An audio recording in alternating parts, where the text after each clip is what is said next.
ఒక వైద్యం ఈనాడు కనపడుతూ ఉందని చాలామంది ప్రపంచంలో ప్రజాస్వామ్యాన్ని అధ్యయనం చేస్తున్నటువంటి పండితులు మనకు చెప్తూ ఉన్నారు. అందువల్ల ఇటీవల కాలంలో భారతదేశంలో కూడా ప్రజాస్వామ్యము మెల్లమెల్లగా దాని యొక్క స్థాయి ప్రమాణాలు పడిపోయి ఇది ఒక ప్రజాస్వామ్యం వెనక్కు మళ్లించబడుతూ ఉన్నది, ప్రజాస్వామ్యము దిగజారుతూ ఉన్నది, ఇది ఒక లోపభూయిష్టమైనటువంటి ప్రజాస్వామ్యంగా ఉన్నది, ఇది ప్రజాస్వామ్యమే కానీ ఒక లోపభూయిష్టమైనటువంటి ప్రజాస్వామ్యంగా ఉన్నది అన్నటువంటి చాలామంది పండితులు చాలామంది విమర్శకులు చేస్తున్నటువంటి ఒక విమర్శ మనకు కనపడుతూ ఉన్నది. అందువల్ల మనం నిస్పృహ చెందనవసరం లేదు.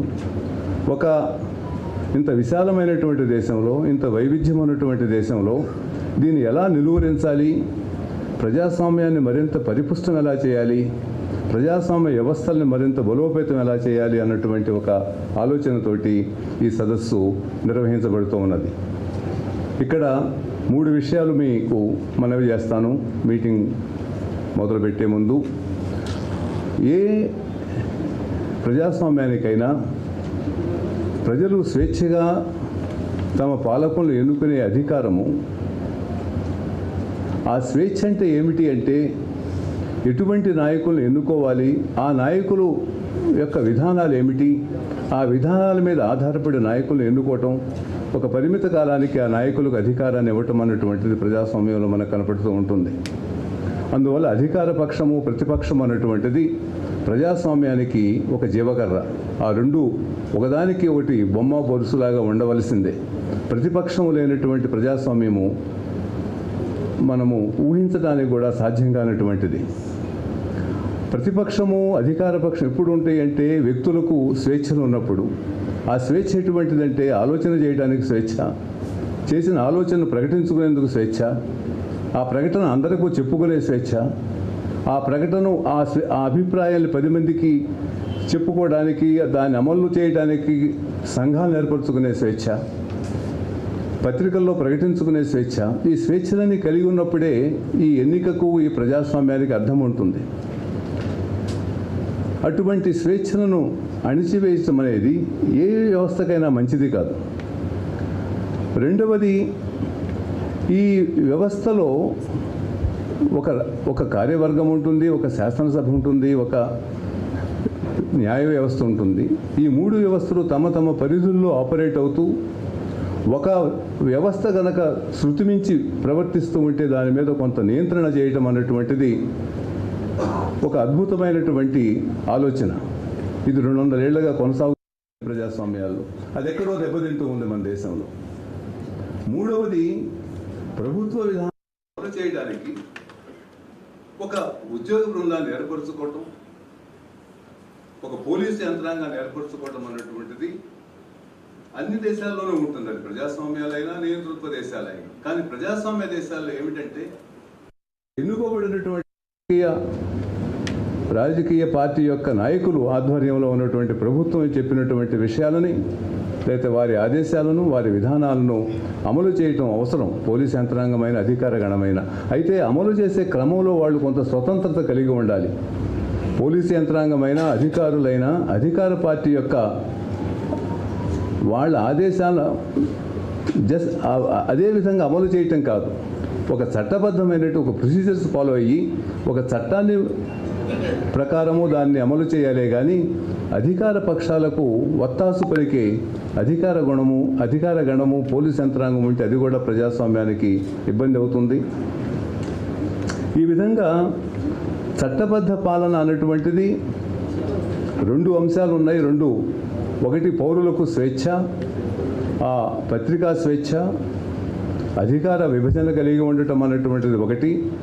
రెండవది, పాలకుడు లేదా ఆమె కానీ అతను కానీ తన సొంత నిర్ణయాలు కాకుండా ఒక శాసనసభలో నిర్మితమైనటువంటి శాసనాల ఆధారంగా ఏర్పరచుకున్నటువంటి ప్రొసీజర్స్ ఆధారంగా నిర్ణయాలు చేసి వాటిని అమలు చేయటం అన్నటువంటిది, ఆ చట్టాలకు తాను కట్టుబడి ఉండటం అన్నటువంటిది ఈ చట్టబద్ధ పాలనకు ఉన్నటువంటి ప్రధానమైనటువంటి స్వభావం. ఆ స్వభావం దెబ్బతింటుందన్నటువంటి ప్రస్తుతం మన దేశంలో మన దేశమే కాదు చుట్టుపక్కల దేశాల్లో అవి ఆందోళన కలిగించే పరిస్థితుల్లో ఈనాడు ఉన్నాయి కాబట్టి దాని గురించి ఒక చర్చ చేసుకుంటే బాగుంటుంది అన్న ఉద్దేశంతో ఈ కార్యక్రమాన్ని ఏర్పరచడం జరిగింది. ఈ కార్యక్రమానికి మనకు మధ్యలో నలుగురు వక్తలు మనకు మధ్యలో ఉన్నారు. ఈ కార్యక్రమానికి అధ్యక్షత వహించవలసిందిగా లోక్సత్తా నాయకులు, చట్టబద్ధ పాలన గురించి చాలా కాలంగా ఒక నిబద్ధతతోటి కృషి చేస్తున్నటువంటి డాక్టర్ జయప్రకాష్ నారాయణ గారిని వేదిక మీదకు రావాల్సిందిగా కోరుతున్నాను.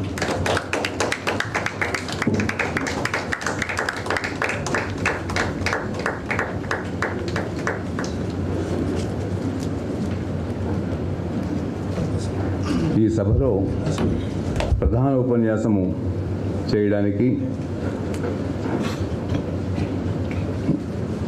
జస్టిస్ వి గోపాలగౌడ గారిని వేదిక మీదకు రావాల్సిందిగా భారత సుప్రీంకోర్టు మాజీ న్యాయమూర్తి, ఆంధ్ర ప్రజలకు సుపరిచితులు అయినటువంటి జస్టిస్ వి గోపాలగౌడ గారిని వేదిక మీదకు రావాల్సిందిగా మీ అందరి తరఫున అభ్యర్థిస్తున్నాను.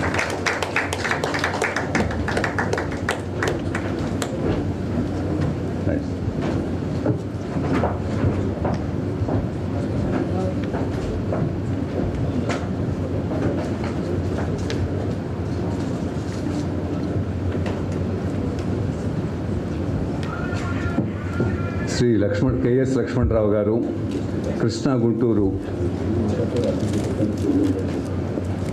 పట్టభద్రుల నియోజకవర్గం నుంచి మన ప్రస్తుత శాసనమండలి సభ్యులు, మిత్రులు లక్ష్మణరావు గారిని వేదిక మీదకు రావాల్సిందిగా ఆహ్వానిస్తున్నాను.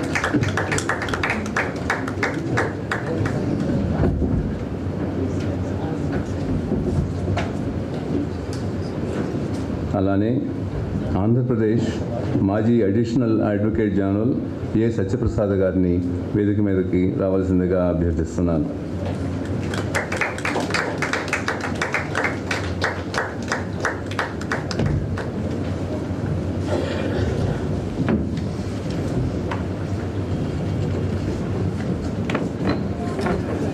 జస్టిస్ గోపాలగౌడ సుప్రీంకోర్టు మాజీ న్యాయమూర్తి, ఒడిశా హైకోర్టుకు ప్రధాన న్యాయమూర్తిగా పనిచేశారు. కర్ణాటక హైకోర్టులో, ఇతర న్యాయస్థానాలలో రాజ్యాంగ సంబంధమైన విషయాలు, భూ సంస్కరణలు, సివిల్ కేసులు, కార్మికుల సమస్యలు, సహకార సంఘాల సమస్యలను న్యాయవాదిగా చేపట్టి వాదించారు.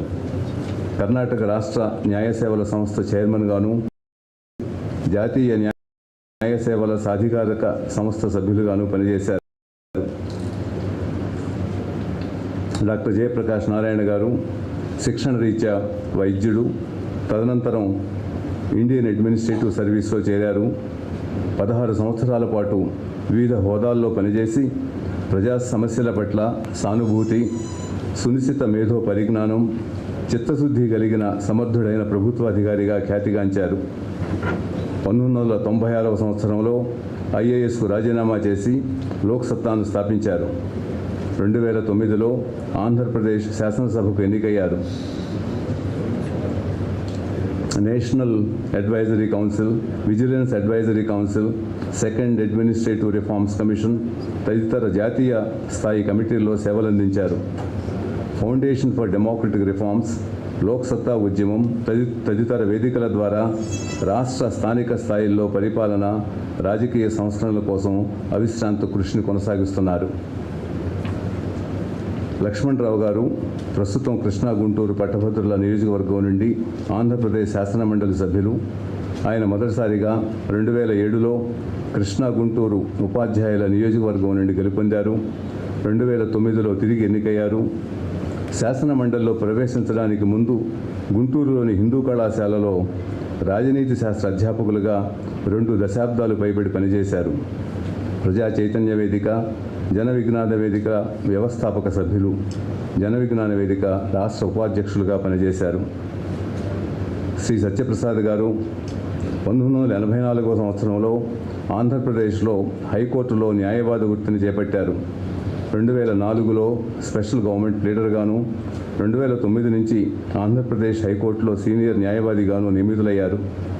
ఉమ్మడి ఆంధ్రప్రదేశ్కు ఎడిషనల్ అడ్వకేట్ జనరల్గా పనిచేశారు. సీనియర్ న్యాయవాదిగా వంశధార అంతర్రాష్ట్రాల నదీ జలాల వివాదం కేసులో ఆంధ్రప్రదేశ్ తరఫున న్యూఢిల్లీలో పనిచేశారు. 2019 నుండి అమరావతిలోని ఆంధ్రప్రదేశ్ హైకోర్టులో సీనియర్ న్యాయవాదిగా కొనసాగుతున్నారు. ఇది సంక్షిప్తంగా ఈనాడు వక్తల గురించినటువంటి పరిచయం. ఈ సభను డాక్టర్ జేపీ గారు దీన్ని కొనసాగించవలసిందిగా మీ అందరి తరఫున అభ్యర్థిస్తున్నాను. సెలవు. అందరికీ నమస్కారం. ఈవేళ ఈ దేశంలో తెలుగునాట ఉన్న వాతావరణంలో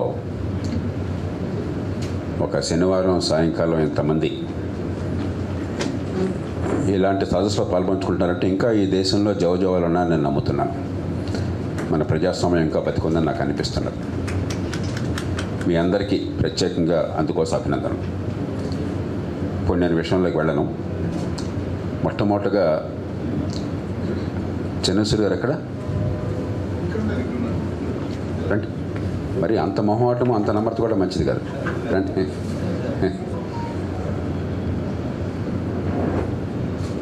నిరాశకు గురి కాకుండా సమాజంలో ప్రజాస్వామ్యాలను పెంచడం కోసం మన పరిజ్ఞానాన్ని, మేధస్సుని ఇట్లా రండి. మేధస్సుని ఉపయోగించి మన సమాజానికి చేతనైన మేరకు ఒక దారి చూపెట్టే ప్రయత్నం చేయాలి అన్న ఆలోచనతో హాయిగా హైదరాబాద్లో కూర్చోవచ్చాను. యూనివర్సిటీ ఆఫ్ హైదరాబాద్లో ప్రొఫెసర్గా పనిచేసిన తర్వాత హైదరాబాద్ నుంచి విజయవాడ రావాల్సిన అవసరం లేదు. కానీ ఆయన నా దృష్టిలో చాలా పెద్ద సాహసాన్ని కూడా కట్టారు.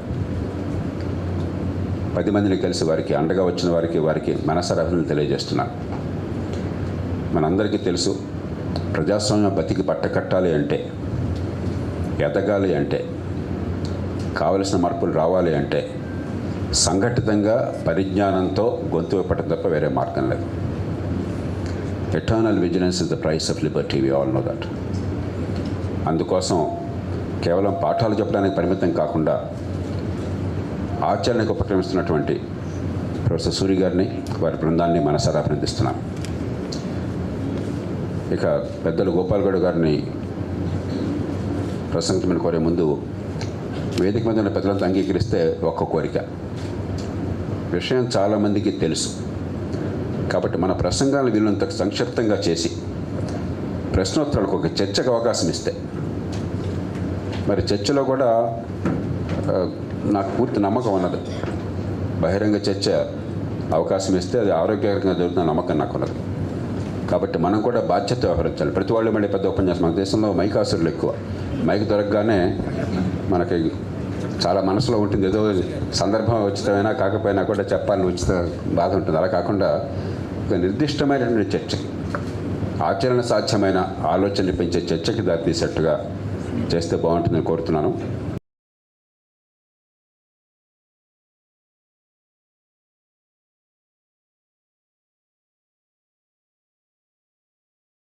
మీరంతా అంగీకరిస్తే మన ప్రసంగాలు చాలా సంక్షిప్తం చేసి మన మనసులో ఉన్న భావాలు కనుక ఆ చర్చ రూపంలో వస్తే మరింత ఫలవంతం అవుతుంది. నాకు అనుభవం నేర్పిన పాఠం ఏంటంటే, మన గోడు మనం చెప్తాం కానీ వినేవాళ్ళు ఎవరు ఏదో పురాణ కాలక్షేపంలాగా 5 నిమిషాలు వింటాం, ఈ చెవిలోంచి వెళ్ళి చివరించి వెళ్ళడం తప్పితే పట్టించుకునే వాళ్ళు పెద్దగా ఉండరు. కానీ చర్చలో భాగస్వాములు అయినట్టయితే ఆలోచించడం మొదలెడతారు కొంతమంది అయినా. It will stimulate their thinking and their attitudes and hopefully it will change the way the country is run over period of time. ఈ మాటలతో ఒక్క మాట మాత్రం ఇందాక సూరి గారు చెప్పిన మాటలను బలపరుస్తూ నేను ముఖ్య అతిథి గారిని ప్రశ్నించాలని కోరుకుంటాను. ఏమిటంటే, ఈ మాట మన మనస్సులోకి బాగా ఇంకాలి. పరిపూర్ణ ప్రజాస్వామ్యం ఎక్కడా లేదు, ఉండదు.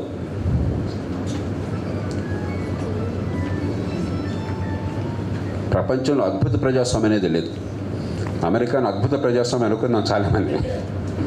ఏమైనా మనం చూసాం, ఎన్నికయ్యాడో లేదో కూడా తెలుసుకోలేకపోతున్నారు ఆ దేశంలో. కనీసం మన దేశంలో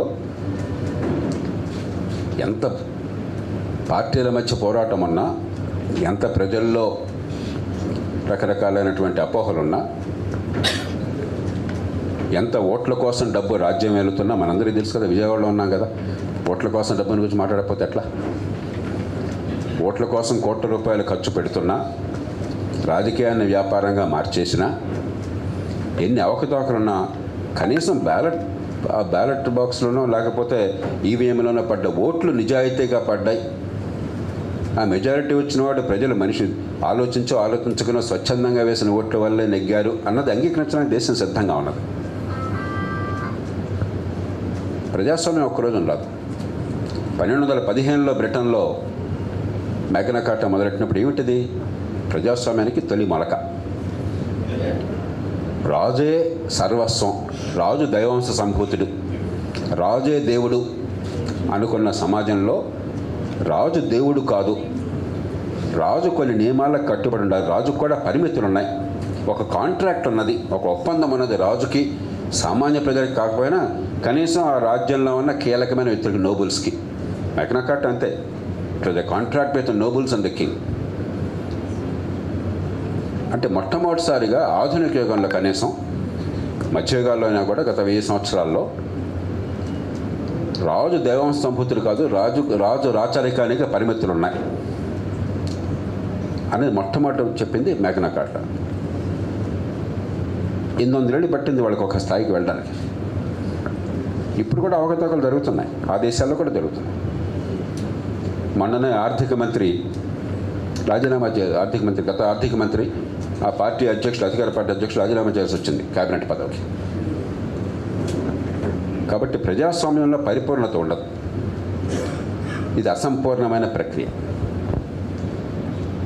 రెండోది, ఖచ్చితంగా ఓట్లు వేయడము, అధికారం అనేది ఓటు ద్వారా శాంతియుతంగా మారటము ఈ దేశంలో అద్భుతంగా జరుగుతుంది. మనం చాలా గర్వపడాలి. ఎన్నికల్లో ఎన్ని అవకతవకలు ఉన్నా కూడా ప్రపంచంలో గత 60-70 ఏళ్ళు ప్రజాస్వామ్యంగా వచ్చిన దేశాల్లో శాంతియుతంగా ఎన్నికల ద్వారా అధికారం మారడం అన్నది చాలా అరుదైన ప్రక్రియ. ఈ దేశంలో ఒక 1971-77 మధ్య ఎమర్జెన్సీ కారణంగా వచ్చిన అంతరం కొద్దిపాటి, అది కూడా ఆనాటి పాలకులకు ఎంతో కొంత సిగ్గు వచ్చింది. ఇది తప్పు అని గుర్తించి ఎన్నికలు పెట్టారు. పెట్టకపోతే ఏమైతే నేను ఊహించలేను.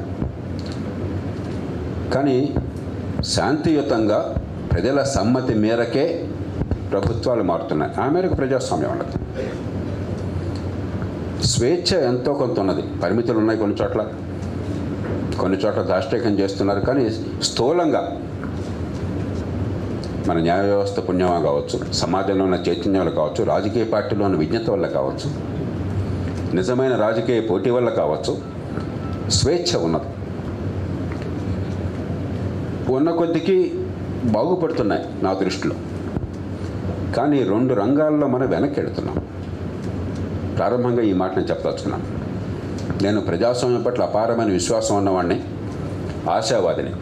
అధికారంలో ఉంటే అంతా బాగుంది, ప్రతిపక్షంలో ఉంటే అంతా చెడిపోయింది అనేవాడిని కాదు నేను. ఈ దేశంలో ప్రజాస్వామ్యం చాలా బలపడుతోందని నమ్ముతున్నవాడిని నేను, ఎన్ని తప్పులున్నా కూడా. కానీ 2 రంగాల్లో ప్రజాస్వామ్యం వెనకపడుతోంది. సూర్య గారు చెప్పినట్టుగా ప్రజాస్వామ్యం అంటే ఎన్నికలే అయినట్టయితే అద్భుత ప్రజాస్వామ్యం మనది. ప్రజాస్వామ్యం అంటే ఎన్నికలు మాత్రమే కాదు. ప్రజాస్వామ్యం అంటే ఎన్నికల ద్వారా ఎన్నికైన ప్రభుత్వాలు పరిపాలన ఇవ్వడం మాత్రమే కాదు. ప్రజాస్వామ్యం అంటే పౌరుల సాధికారత. అంటే అధికారం ప్రజల చేతికి వెళ్ళాలి, అధికార వికేంద్రీకరణ కావాలి. ప్రధానమంత్రి, ముఖ్యమంత్రి రాజులుగా నిరంకుశులుగా ఉంటే అది ప్రజాస్వామ్యం కాగలదు. ప్రజాస్వామ్యబద్ధంగానే వచ్చారు వాళ్ళు, కానీ అది పూర్తి ప్రజాస్వామ్యం కాగలదు. వాళ్ళకి అధికారం వద్దని నేను అంటల్లా. బాధ్యతతో కూడిన పారదర్శకమైన అధికారం కావాలి. రాజు పురిలో బుద్ధి పుట్టగానే నిర్ణయం చేస్తే సంఖ్యాబలం ఉంది కాబట్టి ప్రజాస్వామ్యం కాగలదు. అధికార వికేంద్రీకరణ లేకుండా, ఎక్కడికక్కడ జనం నిర్ణయాలు చేసిన అవకాశం లేకుండా, మా పంచాయతీలో, మా మండలంలో, మా మున్సిపాలిటీలో, మా వార్డులో, మా కమ్యూనిటీ ఆఫ్ స్టేక్ హోల్డర్స్లో నిర్ణయాలు జరగకుండా అది ప్రజాస్వామ్యం కాగలదు. అధికార కేంద్రీకరణ విషయంలో దేశం మరింత చెడింది. నేను నిశ్చయంగా చెప్తున్నాను. పార్టీలకు అతీతంగా జాతీయ స్థాయి రాష్ట్ర స్థాయి అన్న తేడా లేకుండా అధికార కేంద్రీకరణ పండితులు హారిజాంటల్ని వర్టికల్ అంటారు. హారిజాంటల్ అంటే క్యాబినెట్లు నశించిపోయినాయి.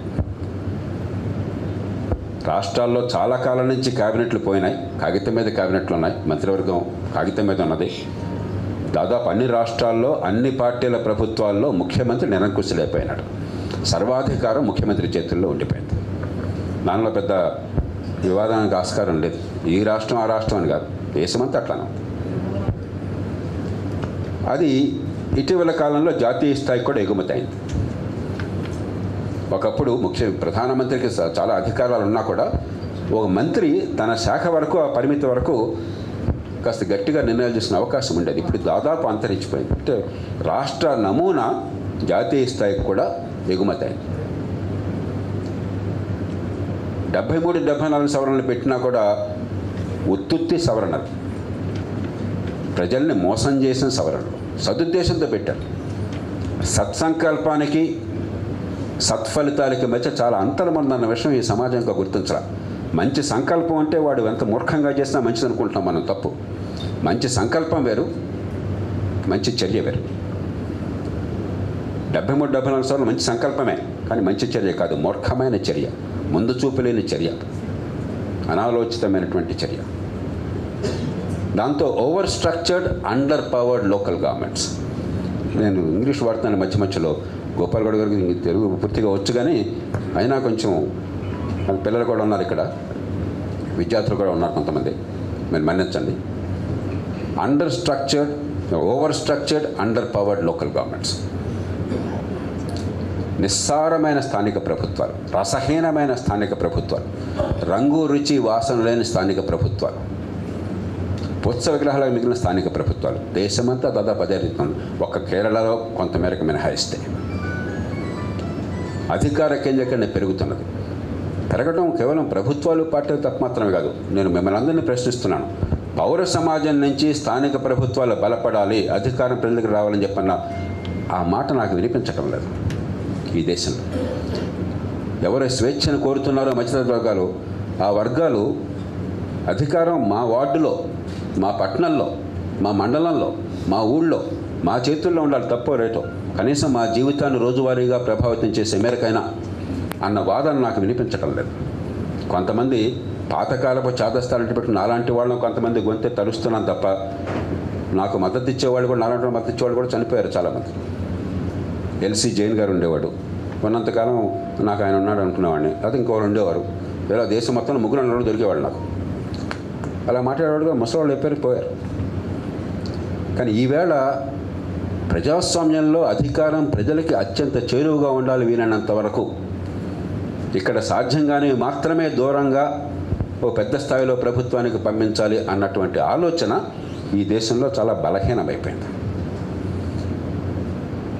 ఎందుకింత లోతుగా మాట్లాడుతుంటే చట్టబద్ధ పాలనకి స్థానిక ప్రభుత్వాలు అంటే మీ కూడా మీరే అని అనుకోవచ్చు. కాదు, స్థానిక ప్రభుత్వాలు ప్రజాస్వామ్యానికి పాఠశాలలు. ఈ దేశంలో ప్రజాస్వామ్యం చాలా రంగాల్లో నిష్ఫలమైందే అంటే, చట్టబద్ధ పాలన నిర్వీర్యమైందంటే దానికి మౌలికమైన కారణం అధికార కేంద్రీకరణ మనం అంతా కూడా చాలా మామూలుగా ఆమోదించాం. సాధారణమైన ప్రక్రియగా మనం అంతా గుర్తించి ఆమోదించేశాం. కేంద్రీకరణ అధికారంలో మీరు చాలా గొప్పవాళ్ళైనా కూడా మీ వల్ల మంచి ఫలితాలు రావు. ఎందుకంటే చాంతాడంత పొడిగిన లింకులు ఉన్నాయి. మీ నిర్ణయానికి ప్రజలు జరిగే ఫలితానికి మంచి బోల్డ్ లింకులు ఉన్నాయి. దేవుడైనా కూడా అద్భుతాలు చేయలేడు. అది చేయలేనప్పుడు ప్రజలు మళ్ళీ ఆకట్టుకోవాలి కదా.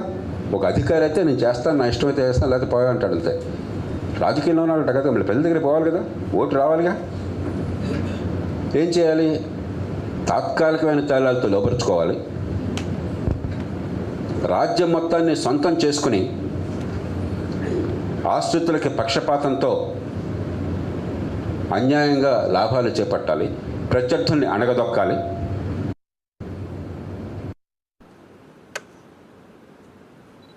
సమాజాన్ని ముక్కలు చేసి విభజించాలి. ప్రజల్లో అపనమ్మకం పెరిగింది కాబట్టి, సంతృప్తి లేదు కాబట్టి పేద దేశంలో ఓట్లను నోట్లతో లోపరుచుకోవాలి. ఆ నోట్లు ఖర్చు పెట్టాలంటే నోట్లు సంపాదించాలి. పేద దేశం. పేద దేశంలో 50 కోట్ల రూపాయలు అసెంబ్లీకి పెట్టి ఆంధ్రప్రదేశ్లో ఎవరిని అడిగినా కూడా వచ్చే అసెంబ్లీ ఎన్నికల్లో 100 కోట్లు లేకపోతే 60 ఎలక్షన్లు అనవసరం సార్ అంటున్నారు. నేను లోక్సత్తా ప్రారంభించినప్పుడు 1 కోటి రూపాయలు ఖర్చు పెడుతున్నారు మా రాష్ట్రంలో అంటే లక్ష్మణరావు గారు దేశంలో చాలా మంది నమ్మరు. జేపీ గారు అబద్ధాలు ఆడుతున్నాడు, మనకు అతిశయోక్తులు చెప్తున్నాడు. అందులో 1 కోటి రూపాయలు ఉంటుందా అనుకున్నారు ఆ రోజు. నేను ఉత్తరాది వాళ్ళకి పాపం 1 కోటి రూపాయలు అప్పుడు చాలా పెద్ద డబ్బు. తర్వాత వాళ్ళకి అర్థమైంది కోటి నిజంగానే ఆంధ్రప్రదేశ్లో ఖర్చు వస్తుంది అసెంబ్లీ ఎన్నికలు. ఈవేళ అది 50కి వెళ్ళిపోయింది. అన్ని చోట్ల నేను అంటాను, కానీ చాలా చోట్ల మనం ఉన్న చోట ఖచ్చితంగా ఈ విజయవాడలో ఈ కృష్ణా, నేను చెప్పేది పాత కృష్ణా, పాత గుంటూరు, పాత పశ్చిమ తూర్పుగోదావరి జిల్లా, నెల్లూరు, ప్రకాశం ఈ జిల్లాల్లో తూర్పుగోదావరి, పశ్చిమ గోదావరి 1 కోటి రూపాయలు 50 కోట్లు పెద్ద 30-40 కోట్లు పెద్ద గొప్ప విషయం కాదు అసెంబ్లీ. మన పేద దేశం. ఇంత ఖర్చు పెట్టాక సంపాదించకుండా రాజకీయం ప్రజల మీద ప్రేమతో నడుస్తుందని భావిస్తే మనం ఎక్కడ ఆలోచిస్తున్నా నాకు అర్థం కావట్లేదు. వీళ్ళందరూ దుర్మార్గులు కాదు. వీళ్ళలో చాలామంది రాజకీయం మీద బుద్ధితో 10 మంది మెప్పు పొందాలన్న సంకల్పంతో చప్పట్ల మీద ఛాసతో వచ్చే పాపం దురుద్దేశంతో రాదు. ఆ పొరపాటున వచ్చిన కారణంగా దానిలో ఇరుక్కుపోయిన తర్వాత నిలదొక్కుకోవాలంటే డబ్బు సంపాదన అనివార్యమే. డబ్బు సంపాదన కావాలంటే చట్టబద్ధ పాలన సాధ్యం కాదు. అధికారంలో అక్రమార్జనకి చట్టబద్ధ పాలనకి ఉప్పు నిప్పు. కొన్ని చోట్ల కొంచెం జాగ్రత్తగా సుతారంగా చేసుకునే ప్రయత్నం చేస్తున్నారు, కొన్ని చోట్ల మరి తూనా బొట్టు అని చెప్పని విశృంఖలంగా చేస్తున్నారు. కానీ వీటి సంబంధం అధికార లాలస. ప్రాణం పోయినా సరే అధికారం మాత్రం పోగొట్టుకోకూడదు. అధికారం కోసం బతుకుతాం, అధికారం కోసం చేస్తాం అనే ధోరణి వచ్చిన తర్వాత చట్టబద్ధ పాలన ఉండడం అసాధ్యం. కాబట్టి అధికార కేంద్రీకరణ చాలా ప్రజాస్వామ్య వైఫల్యానికి దారితీస్తుంది. ఇక చట్టబద్ధ పాలన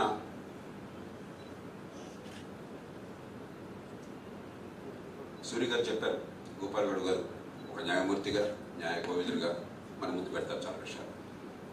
నేను జీవితంలో చాలా భాగాన్ని దీనికోసం కేటాయించాను. పరిపాలనా సంస్కరణ సంఘంలో ఒక నివేదిక మొత్తం a small element of rule of law, police, prosecution, justice system, ఏం చేయాలి, ఎట్లా చేయాలి, ఎందుకు చేయాలి మొత్తం దాని పేపర్లో పెట్టాను. గత సంవత్సరమే జాతీయ స్థాయిలో సూర్య గారు హైదరాబాద్ యూనివర్సిటీ తరఫున ఐఎస్పీ వారు ప్రజాస్వామ్య పెట్టిన ద్వారా మేమంతా కలిసి జాతీయ స్థాయిలో చాలా పెద్ద సభ నిర్వహించాం. సుప్రీంకోర్టు ప్రధాన న్యాయమూర్తులు చాలామంది, న్యాయ కోవిదులు, అత్యున్నత స్థాయి అధికారులు, పోలీసు అధికారులు, అనుభవం వాళ్ళు, నిజాయితీకి పెరిగిన వాళ్ళతో కూడా చాలా గంటలు పడుతున్నాం. పరిష్కారాలకు మార్గాలు ఉన్నాయి. పరిష్కార మార్గాలు లేక మన సమస్య. కానీ ప్రతి పరిష్కార మార్గం అమలు కావాలని చెప్పంటే కాస్తంత దూరదృష్టి కావాలి పాలకులకి. ఈ పూట అర్జెంటుగా నాకు ఓటు కావాలా, ఈ పూట అర్జెంటు నాకు డబ్బు కావాలని చెప్పంటే మీకు పెద్ద నష్టం లేకుండా రేపు జరిగే మంచి కూడా జరగదు. కాబట్టి పరిష్కారాలు లేక ఇవన్నీ కూడా సమస్యలుగా ఉంటలేదు. కాబట్టి ఆ చట్టబద్ధ పాలన కూడా నేను తర్వాత కొంచెంసేపు మాట్లాడతాను. దానిలో కండిప్పుడు నేను కోరేది ఇవాళ వక్తల్ని కానీ మన్నించి కానీ ఉన్న పరిస్థితుల గురించి ఏకరువు పెడితే పెద్ద ప్రయోజనం లేదు. మనందరికీ తెలుసు, మనందరి గుండె మండుతోంది. ఒక్కొక్క రాష్ట్రం ఒక్కొక్క తీరులో చట్టబద్ధ పాలన చరవగీతం పడింది. కాబట్టి ఉన్న పరిస్థితులను వర్ణించడం కాకుండా ఒకటి నిర్దిష్టమైన పరిష్కారాలు కూడా పెద్ద ఇబ్బంది కాదు. మీకు నాకు తెలిపితే మనకంటే ఆలోచన ఉన్నవాళ్ళు, మనకంటే ముందు చూపు ఉన్నవాళ్ళు, అధ్యయనం చేసిన వాళ్ళు మనకు మంచి పరిష్కారాలు చెప్పగలరు. పెద్ద కష్టం కాదు. ప్రపంచానికి కూడా అనుభవం ఉంది. మన దేశంలో మనం అందరూ పెద్దలను వంటవాళ్ళం కూడా, మనం వంటవాళ్ళం కాదు. మనలాంటి అనుభవాలు ప్రపంచం మొత్తానికి ఉన్నాయి. వాళ్ళ నుంచి నేర్చుకుని దింజానం అంటే మన జీవితంలో చాలా బాగుపడతాం. కానీ మనకు ప్రధానంగా దృష్టి పెట్టవలసింది ఆ పరిష్కారాలు మనకు గోచరించినప్పుడు దాన్ని అమలు చేయాలంటే ఏం చేయాలి, వాళ్ళు ఎందుకు జరగడం లేదు, జరిగేందుకు ఒక పరిస్థితిని ఎలా కల్పించాలి. దానిలో మనం కాస్త కోస్త సమాజంలో కాస్త విశ్వసనీయత ఉన్నట్టయితే, ఆలోచన ఉన్నట్టయితే, కులాలకి, మతాలకి, ప్రాంతాలకి, పార్టీలకు అతీతంగా వచ్చే శక్తి ఉన్నట్టయితే మనం ఏం చేయగలం నిర్మాణాత్మక దాని మీద కొంత దృష్టి పెడితే ఈవేళ ఆంధ్రప్రదేశ్లో కానీ తెలుగు రాష్ట్రాల్లో కానీ ఈ దేశంలో కానీ మనం మంచి ప్రక్రియకి దారి కలుపుతున్నాం. ఆ ప్రయత్నాన్ని చేయమని కోరుతూ ఒకే ఒక్క కోరిక, విషయాన్ని ఎవరు మాట్లాడినా కూడా ఎవరు చెప్పినా కూడా సాక్ష్యాల ఆధారంగా, తర్కం ఆధారంగా, రాజ్యాంగ విలువల ఆధారంగా, ప్రపంచానుభవం ఆధారంగా చూడండి. కానీ గోపాల్ గౌడ్ గారు మాట్లాడితే ఆయన కులం ఏమిటి, లక్ష్మణ గారు మాట్లాడితే ఆయన మతం ఏమిటి, సత్యప్రసాద్ గారు మాట్లాడితే మరి ఆయన ప్రాంతం ఏమిటి, సూర్య గారు మాట్లాడితే ఆయన పార్టీ ఏమిటి, జేపీ గారు మాట్లాడితే ఈయన మనసులో మతలబే ఉంది. ఈ పిచ్చిని కాస్త వదిలేద్దాం. ఎవరేం చెప్పినా కూడా, నేను కొంచెం పచ్చిగా చెప్తాను, విజయవాడ కదా 2014లోనే హెచ్చరించారు.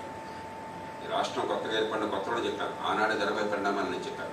మీరంతా కూడా కులం పిచ్చిలో ఉన్నారు, కులాన్ని విచక్షణారహితంగా వాడుతున్నారు మీ భాషలో కానీ మీ బహిరంగ చర్చలో కానీ. దీని పర్యవసానం అనుభవిస్తుంది తెలుగునాట. అందుకని నేను కొంచెం పచ్చిగా చెప్పేవాడు కొంతమంది ఉన్నారు, నిర్మోహటంగా చెప్పేవాడు. ప్రతిదానికి మనకు కులం రంగు తప్ప, పార్టీ వ్యామోహం తప్ప,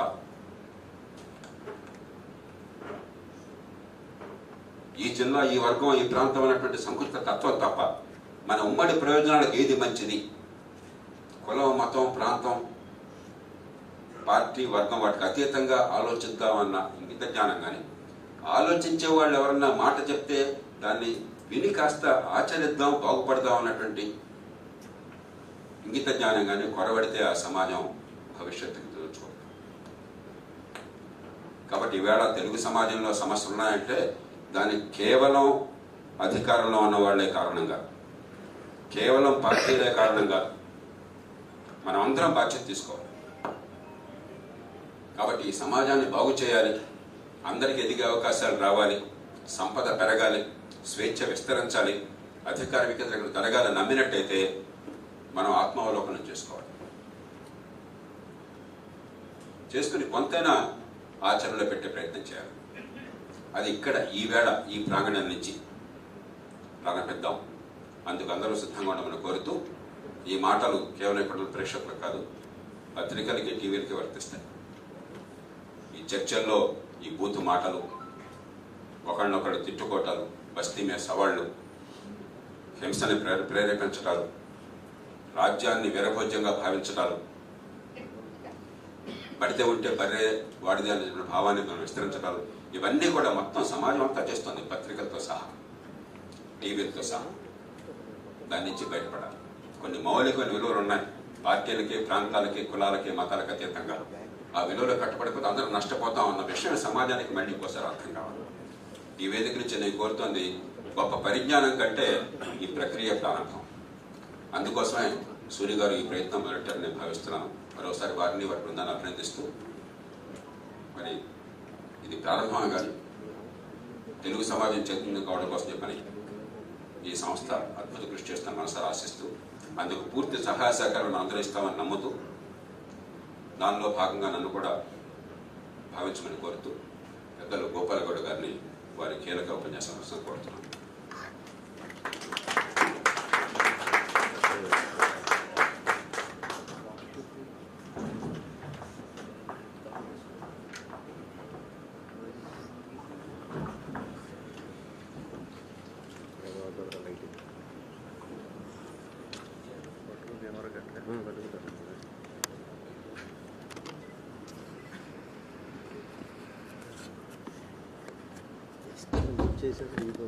Forum for Democracy and Development ఆశ్రయంలో ఈరోజు చట్టబద్ధ పాలన, భారత ప్రజాస్వామ్యము అనే అంశంపై చర్చాగోష్ఠి ఏర్పాటు చేసినందుకు ఫోరం ఫర్ డెమోక్రసీ మరియు డెవలప్మెంట్ పదాధికారులకు, మరి అందరూ సదస్సులకు మనమందరూ కూడా అభినందనలు చేయాలి. కారణం ఏమంటే ఈనాడు దేశం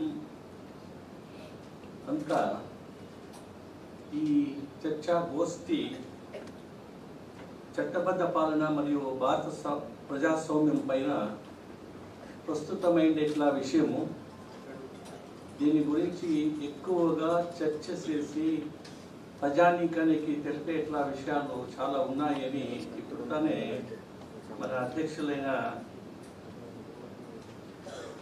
డాక్టర్ ఎస్ జయప్రకాష్ నారాయణ గారు వివరంగా మనకందరికీ చెప్పినారు. ఈ సభకు వాళ్ళు అధ్యక్షతని వహించారు. మరియు ఈ విషయాన్ని గురించి మాట్లాడే భాషణకారులు అయిన కెఎస్ లక్ష్మణరావు గారు, ఆంధ్రప్రదేశ్ శాసన మండలి సభ్యులు, మరియు ఆంధ్రప్రదేశ్ మాజీ అడిషనల్ అడ్వకేట్ జనరల్ గారు మరియు సీనియర్ అడ్వకేట్ అయిన ఏ సత్యప్రసాద్ గారు, వేదిక పైన ఈ forum for democracy and development కారణీభూతులైన సూర్య గారు, ఈ సభలో భాగవహించేట్లా పెద్దలారా, వకీలులారా, విద్యార్థి మిత్రులారా, శుద్ధి మాధ్యము చిత్రమాధ్యము స్నేహితులారా, చట్టబద్ధ పాలన భారత ప్రజాస్వామ్యం అనే ఇట్లా విషయము చాలా ప్రస్తుతమైన ఇట్లా విషయము ఈనాడు.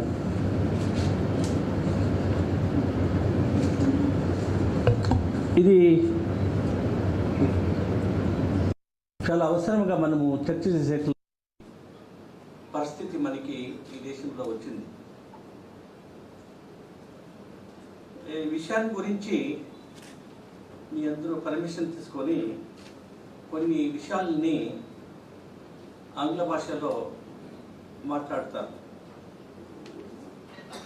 The quintessence of our democracy is rule of law and constitutional governance. The visceral understanding of what is rule of law presupposes distinguishing it from the rule by law. A rule by law implies that law is an instrument, a tool at disposal of the ruling dispensation. The government in power, and that government is considered above the law. On the other hand, a rule of law implies that everyone is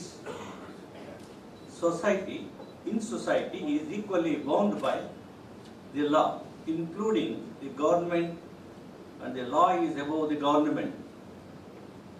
It is the duty of every citizen to be an alert observer of the current state of affairs in our constitutional democracy and independently assess whether rule of law prevails in our nation today or whether it is ruled by law. History is testimony of the fact that unbridled power often has catastrophic consequences.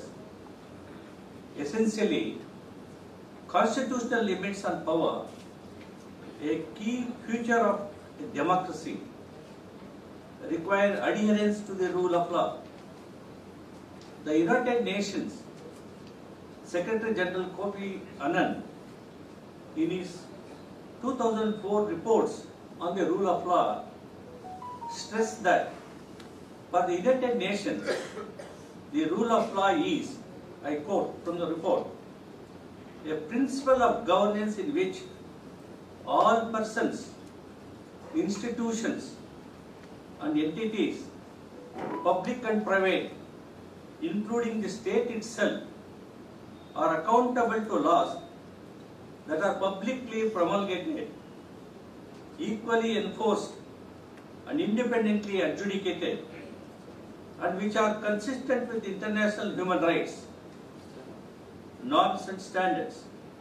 It requires as well measures to ensure adherence to the principles of supremacy of the law, equality before the law, accountability to the law, fairness in application of the law, separation of powers, participation in decision making, legal certainty, avoidance of arbitrariness, and procedural and legal transparency.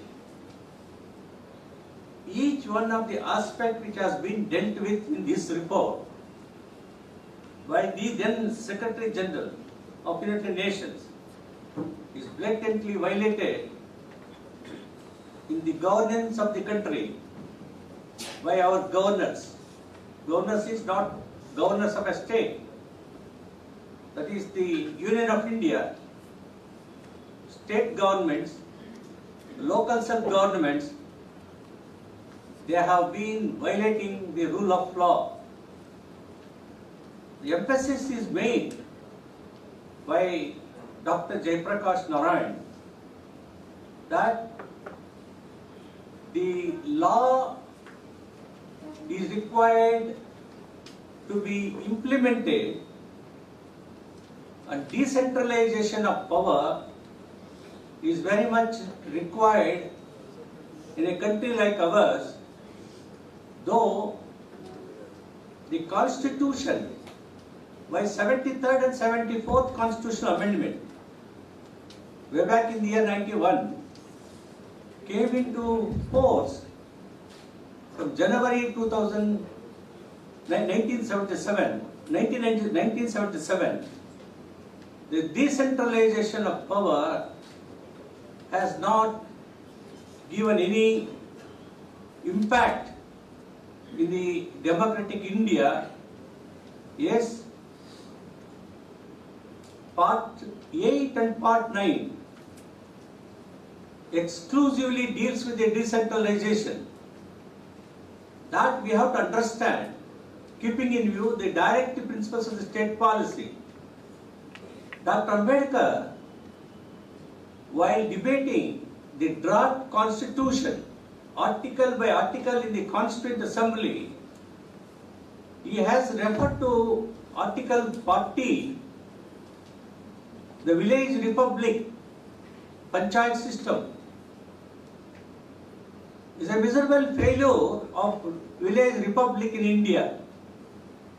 The 73rd and 74th Constitutional Amendment, with the avowed object, the power must percolate to the rural India. For that, local self-government, the panchayat raj system, the municipalities, municipal corporations must govern the people who are duly elected from among the people. There are instances in every state, more particularly in this state, I have been told and heard in the debates that the funds which are earmarked by the Union of India in its budget for the development of rural India and the local self area is being utilized by the state government, not release that fund for the development of the local area. It's a failure. That is to state, decentralization in the Constitution is there, but decentralization implementation is a big failure. That's why a seminar like this, debate on this subject, and public opinion is required to be generated, and we have to educate the members of the village panchayat, the members of the municipality, the corporate councillors, and corporators of the municipal corporation. Unless we educate them, their role to participate in strong development of the rural area by utilizing the funds which have been earmarked for them the decentralization of power under the constitution is meaningless. So therefore, the emphasis rightly made by Jayaprakash Narayan, decentralization is very important. Centralization of power, either for the central government, Union of India, or for the state government, is not good. A country like ours, where 140 crores population and geographical area, of course, it is lesser than compared to United States of America. Nonetheless, 140 crores from Jammu Kashmir to Kanyakumari is a big country. Each state itself is a country. Therefore, a decentralization must be enforced. It must be implemented by letter and spirit. For that, we are required to educate our members of the Gram Panchayat, municipality, municipal corporations. All these facets of the rule of law are deeply entrenched in our constitutional fabric and are indispensable to the health of our democracy. See, the another problem in this country is constitution document is a political document as said by 7-judge bench of Supreme Court in Bommai's case. Earlier to that, in Keshwananda Bharti's case, way back in 1974 Supreme Court, 13-judge bench, after interpreting the provisions of the Constitution, Supreme Court said it is an organic document. The Constitution is an organic document. Several conceptions of rule of law have captured the imagination of several eminent jurists across the sands of time. From DC to Lord Bingham, a variety of formulations of principles informing the concept of rule of law have been made. In view of paucity of time, I would like to focus on core 4 principles given the current state of affairs in our nation and across the globe. The first principle is that laws must be clear and accessible. Laws are very clear. Laws have been interpreted by Supreme Court right from 1950. First case is Gopalan's case. Article 14 and 19 and 21 differently interpreted by the Constitutional Bench, except the dissenting view by the senior Fazlali, Justice Fazlali. Thereafter, 1963, evolution of law had taken place by interpretative process by the apex court. So therefore, law is not, there is ambiguity, it can be interpreted by the constitutional courts. That has been done. But law to enforce, to implement, and particularly the part 3 and part 4 of the Constitution, the mother law, that is fundamental right chapter and directive principle chapter, both constitute the human rights. Most of the people, majority, substantial number of the population of this country, they don't have the idea of what are the human rights conferred upon the citizenry of this country. Implementation aspect is very, very minimal. The flagrant violation of the fundamental rights today, the blatant violation of the human rights.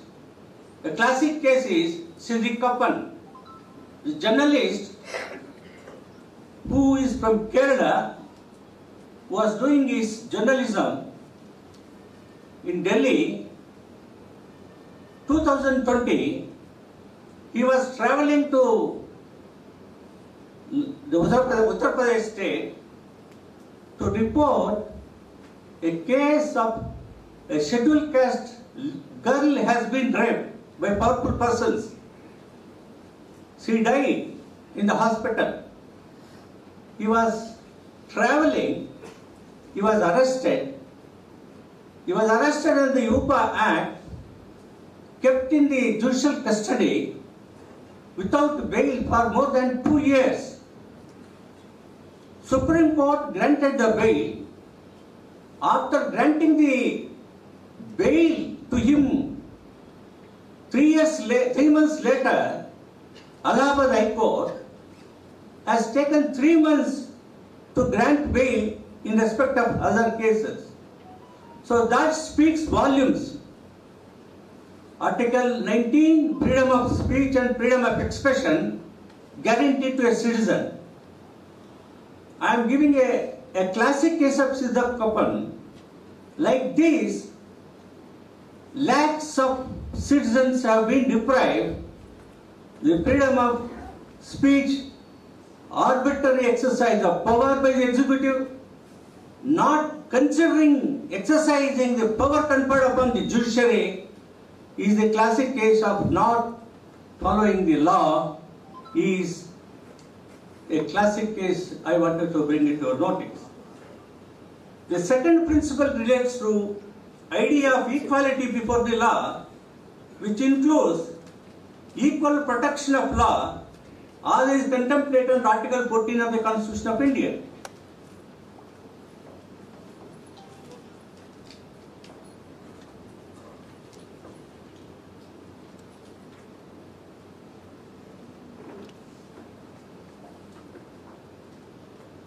Article 14 speaks of the equality and equal protection of laws. Article 15 speaks of irrespective of the religion, the caste, the creed, sex and color, there must be equality. Both Article 14 and 15 have been completely ignored insofar as the women are concerned. The women constitute 50% of the population of this country. Till 1956, insofar as the Hindus are concerned, the law which has been enacted by the parliament regarding the succession to the property, Hindu Succession Act 1956, Section 6A, till N.T. Ram Rao was the chief minister of this state, woman was not treated as a co-partner. Following the Andhra Pradesh, the United Andhra Pradesh government, N.T. Ram Rao's regime, the chief minister, introduced the bill amended to the Hindu Succession Act. That was followed by the Karnataka Legislative Assembly. They also amended in the year 1991. So these are only two states where the right was given to the woman co-partner. That means after we became independent, Constitution speaks of equality, equal protection. 14 and 15, the woman has not been recognized. So therefore, the mother law, the constitutional law has not been implemented for more than 40 years. Insofar as two states are concerned, insofar as India is concerned, till 2006 the Parliament, 2004 Parliament amended Section 6A amendment. The woman has not been treated as a co-partner in respect of the ancestral and joint family property. So therefore, there is the discrimination, arbitrariness, and equality and equal concept has not been implemented insofar as the woman is concerned in our country. The second principle relates to the idea of equality before the law, which includes equal protection of law as is contemplated in Article 14 of the Constitution of India. The third principle is that members of society have the right to participate in the creation and refinement of laws. Participation in democracy, if no participation, the democracy will fail. That's what exactly happened in this country. The principle of participation of the people, the refinement of laws will not be there. I always emphasize the fact that there is one office that ought to be most powerful in a healthy democracy, and that is the office of citizen. How many people know that adult franchise is very, very sacrosanct? We have reached a stage today, the President rightly pointed out, today the general elections either for the Parliament or for the Legislative Assembly, you are required to spend 50 crores to get elected. It speaks the mobocracy of democracy. It is not democracy, it is a mobocracy, and it is a criminalization of politics in India. If criminalization of politics in India, as he has rightly pointed out, they have invested 50 crores. If invested 50 crores, they are required to earn 5 times, 10 times the assets are seen for legislators. It speaks volumes. The PCR Act, Income Tax Department, Enforcement Directorate are all farcical institutions today. Only they pick and choose to raid and initiate proceedings. The Prevention of Corruption Act is amended in the year 2018. The giver and taker both can come under the purview of the Prevention of Corruption Act. How many cases the persons who have amassed wealth getting elected as the representatives of the people to govern the people under the Constitution, amassing the wealth, how many politicians? I wanted to mention here, now the Supreme Court in the year 2017, exclusively for the politicians who are the parliament members and the legislators who are involved in the Prevention of Corruption Act, disproportionate assets, a separate special court is required to be constituted.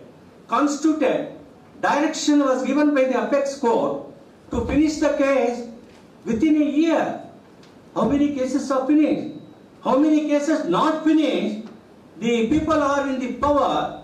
Most of the people, number of people are the parliament members. Number of the people are legislative assembly, including the chief minister of a state. Can this be tolerated?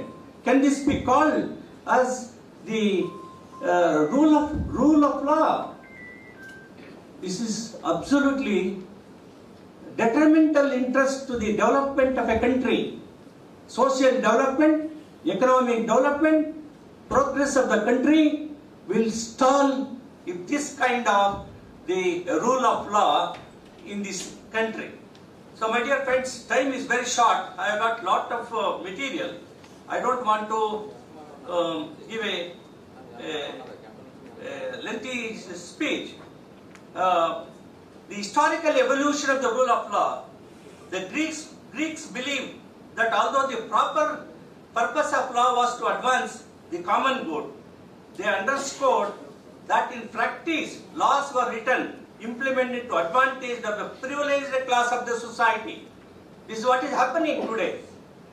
The developers, I am not against the sustainable development. The developers in every metropolitan city today and the legislators amending the land reforms law, amending the APMC Act, the prohibition of alienation of agricultural land to the non-agriculturists with a ceiling that has been completely given go by. Urban Land Ceiling Act has been repealed in the year 1989. So these are all laws which have been made to implement the directive principles of the state policy part 4 by the Parliament in the year 1976. 11 states have passed the resolution, authorized the Parliament to enact the law, Urban Land Ceiling Act. And the Land Agrarian Reforms Law has been brought in the 9th schedule. But all these enactments today has been a go by the non-implementation of the part 4 of the directive principle of state policy to, in the interest of the common good, as contemplated in Article 39B and C, has given a go by. That is detrimental interest. Today, if you see the statistics, the parliament member, more than 200 people, more than 200 are the industrialists they represent. How many agrarian more than 67-68% of the population is the peasants. How many of them are represented in the parliament? How many of them are represented in the Indian legislative assemblies in the different states? So that means the rule of law is implemented to advantage the privileged class of the society. They constitute the privileged society. The latest, the paper publication and the American, company made a study, the Adani company, where that today is speaking volumes. The LIC and State Bank of India, the investors' money, how it has been inflated, the shares have been inflated, how that was an inquiry giving opportunity to the company, Adani company. 88 questionnaire was prepared. 88 questions were not answered. 38 questions were not answered. After giving opportunity, I am only telling that the advantaged persons, the law is implemented. The question that arises then is whether it is better to be ruled by the best men or the best laws. Plato believed that the rule of law was inferior alternative to rule by men.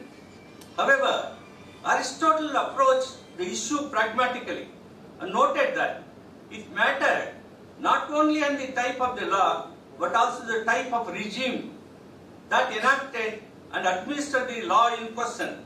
For example, a state could choose to uphold the interest of the rich, simultaneously violating the human rights of the poor and vulnerable citizens. The tribal area, people who are living, Act was enacted in the year 2009. Forest Dwellers Act. They are living. They have not seen the light of the day. Their children not got educated. They are not employed. They have not become the politicians. They have not become the judges. They have not become the scientists.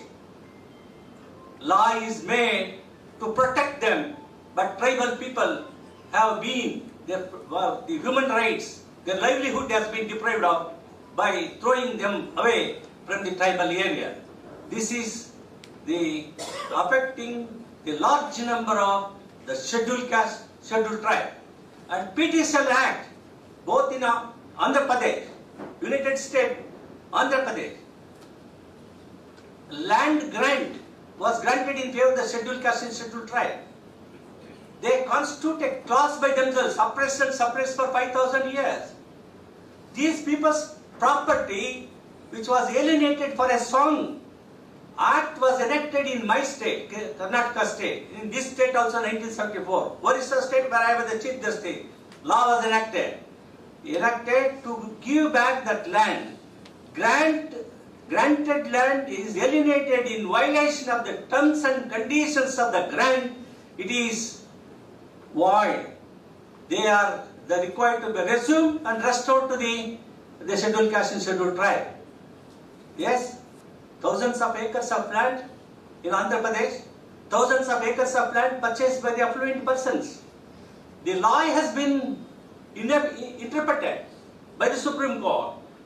Section 11 of my enactment of the State PTCL Act, the contravention of the terms and conditions is void. It is our statutory void.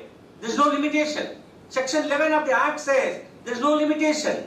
You can file. It is the duty. Beneficiary is the purchaser. But the interpretation is made in the year 2018. No limitation act is applicable. Supreme Court says it is applicable. So this, we also interpret the law. Evolution of law is taking place. A.K. Gopalan's case is the proletariat leader. The interpretation 14 and 19 during that 1950 period is different. Now it is different. And so far the scheduled caste and scheduled tribe people are concerned, the Supreme Court in Manjegowda's case, way back in the year 1984, the constitutional validity, 3-judge bench, Justice Bhagavati, upheld. Now, the very same section 11 fell for consideration. Supreme Court interpreted to safeguard the interest of the rich and affluent land owners who have acquired the land from scheduled caste. So affluent people are benefited, scheduled caste and upper class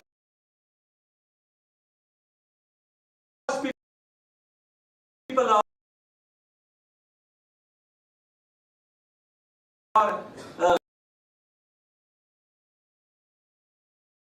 suppressed.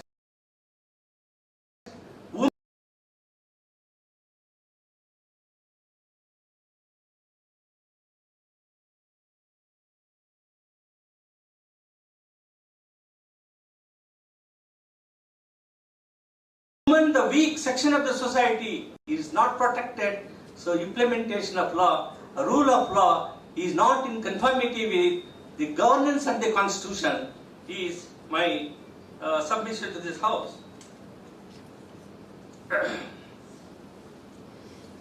It is far greater shame in a state which rests upon law that there should be a departure from law. For law is the bond which secures our privileges in the Commonwealth, the foundation of our liberty, the fountainhead of justice. The state without law is the human body, who admit the judges who interpret it, all of us, in short, obey the law in order that we may be free. Magna Carta was referred to by Jayaprakash Narayan. Magna Carta propounded the notion that no person, including the sovereign, is above the law, and that all persons shall be secure from the arbitrary exercise of the power of the government. As such, the Magna Carta is called the spiritual and legal ancestor of the concept of rule of law. It acted as a constitution, as a higher kind of law, against which the legitimacy of later laws and policies could be tested. Further, Chief Justice Pope asserted the power of the courts to decide the legality of the laws and legitimacy of governmental actions on the touchstone of the common law. This is not happening in this country. The arbitrary exercise of power by the legislature in enacting the law, the arbitrary nature of power exercise by the political executive and the executive, the bureaucracy in this country, and interpretation has been made by Supreme Court in a number of cases. From Chakkalingam's case, 1974 is the second dimension of Article 14. Chakkalingam is a Chief Secretary of Tamil Nadu State. The discrimination is not only the concept of Article 14. Arbitrariness and unreasonableness is the concept of Article 14. That is the second dimension of Article 14. The third dimension in Maneka Gandhi's case, 1978, Supreme Court impounding the passport. So I am not on that point. So the arbitrary exercise of power is rampant in this country. The classic case in this state is the recent government order number 1 in this country, in this state, that runs contrary to Article 19. 1861, Section 31A, you incorporate and issue the government order. It is a government order for all the time to come. That kind of government order prohibiting freedom of speech, freedom of assembly is not permissible. This is what Supreme Court has said in a number of cases. This is the blatant violation of the executive power by the political executive and the legislature. That's not permissible at all, is my submission. The Supreme Court India's conceptualization of rule of law, the concept of rule of law runs like a golden thread through the entire fabric of the Constitution of India 1950. It is pertinent to analyze how the Supreme Court of India has interpreted and constructed the concept of rule of law in order to understand the kinds of restrictions imposed on powers of the legislature and executive. In essence, these restrictions are in the form of negative and positive obligations imposed on the legislature rule making and executive rule implementing powers. The excessive exercise of legislative power, which is not with you either from the list 1 or list 3 insofar as the state is concerned. The parliament is concerned. The parliament is concerned. List 2 and list 3 insofar as the state legislature are concerned. The classic case is the UPA, that is unlawful prevention of. The case is filed against the couple. The charges made. The charges do not attract the UPA Act. He has been deprived the freedom of movement guaranteed in Article 19 of the Constitution of India. He languished in jail for 2 years. Forget about this person. There are persons who are poor, who are agricultural laborers, who are the pavement dwellers. There are a number of people on flimsy charges languishing in the jail more than the imprisonment period provided under the Indian Penal Code. This is one way law is enacted, exceeding your legislative power and invoke that power by the executive, keeping them under the judicial custody, institute the cases, no charge sheet will be filed, no investigation is made, and lakhs of people are languishing in the jail, blatant violation of the human rights of these people. This is happening. This is not the rule of law in a democratic country. In Keshwananda Bharti's case,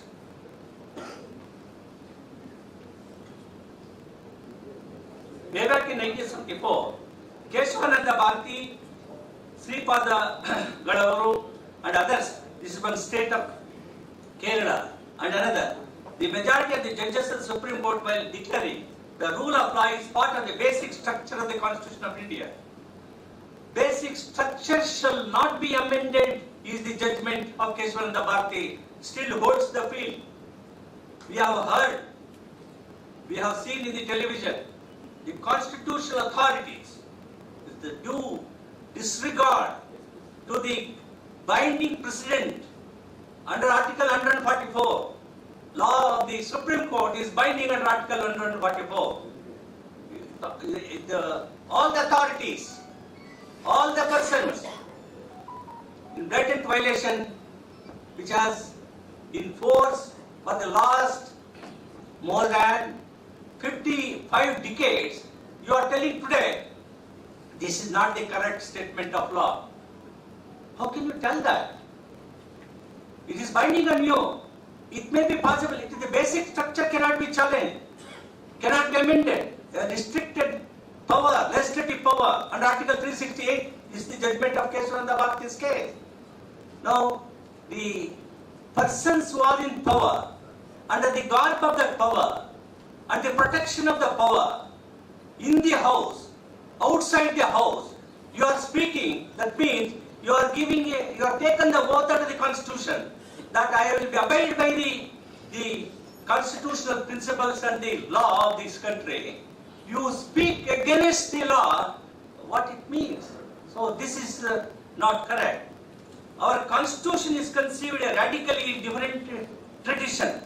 Our forefathers did not believe in the acquisition of things pleasure. They stood for the good and the wholesome. They addressed their king as Rajan because it was his duty to secure the welfare of his people. We are not in a monarch rule. We are in a democratic rule. Constitutionalism, constitutional democracy, it has given a go-by today.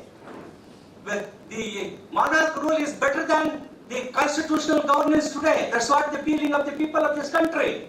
And you don't have right to express. You don't take the position, rally. What kind of this? Is this permissible? As rightly pointed out, it is not the persons who have come into the political party get majority in the general elections. You, under the People Representative Act, constitutional mechanism, constitutional principles, you persons who have got majority political party or the other political parties who have come into affiliation at the time of election or after the election, you form a government. Should you not allow the government opposition party to function? Should you not allow the opposition party leader to make his case in the floor of the assembly has a no right. The constitutional position he holds, the policy of the government is entitled to criticize for good governance. What is wrong with that?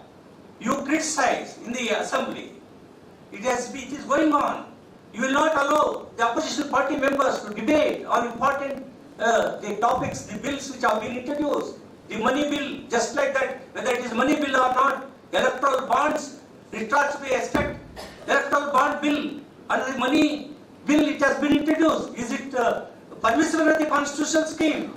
Is it permissible to introduce the law? 3 laws have been enacted. Farmers, 1 year the farmers have gone on strike in Delhi. So bills were not debated. Bills were not sent to the joint committee. Is it the good governance? Is it the rule of law? Is the question for the 144 people are required to question the people who are in term of puppets. That's the point. And further, how many people died? Hundreds of people died. Who is answerable for this? Answerable, the persons who are in governance, they are answerable for this. Why did you enact the law? Why did you repeal the law? You have accepted the protest, strong protest, on more than 365 days. You have withdrawn the laws. That means those laws have not been given effective, that is not properly implemented. There was a protest, strong protest, that is because Article 19 of the Constitution of India. So that is what is happening in this case, in this country.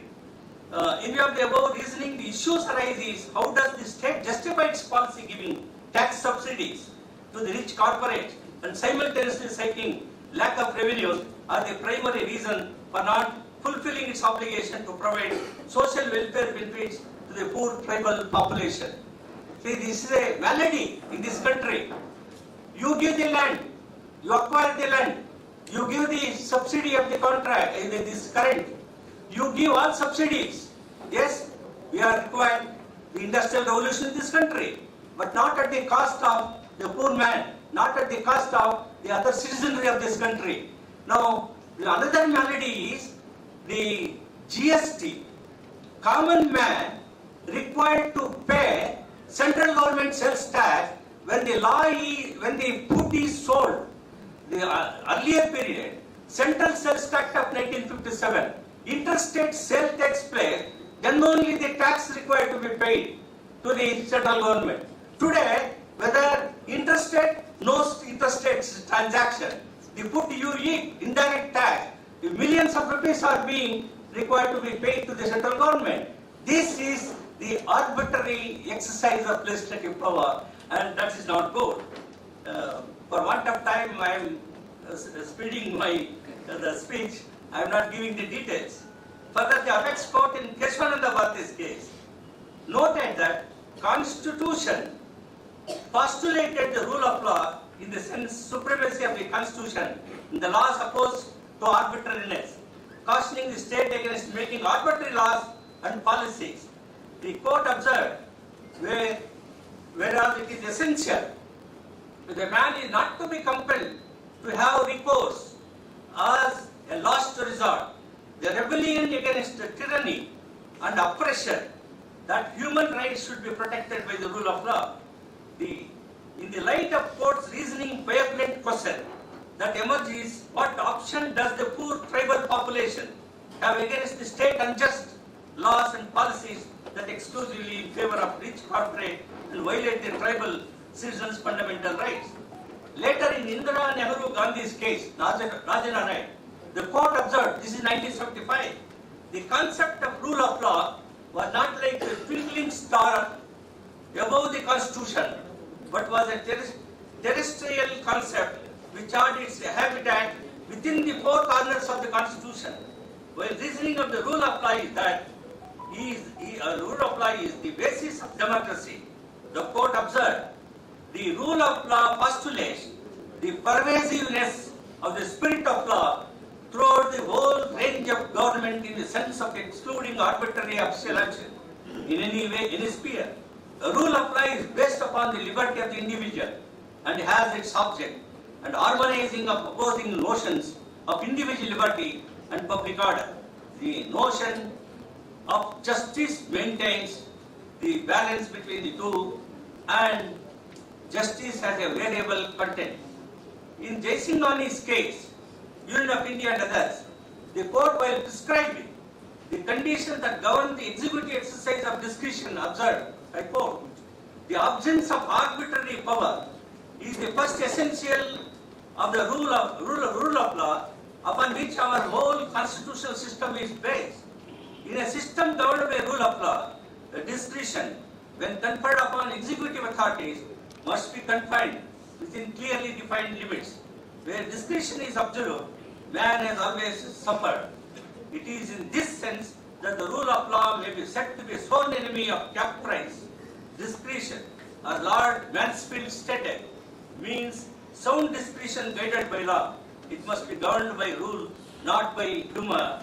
It must not be arbitrary, value and fanciful. The other judgment, Ramandayan Citti's case, I skip on.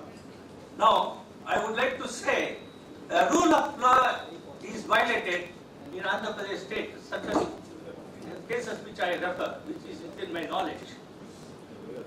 The capital city land scheme. Just a minute, please. I know it.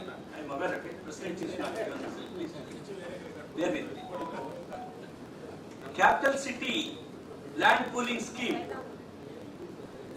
The breach of contract.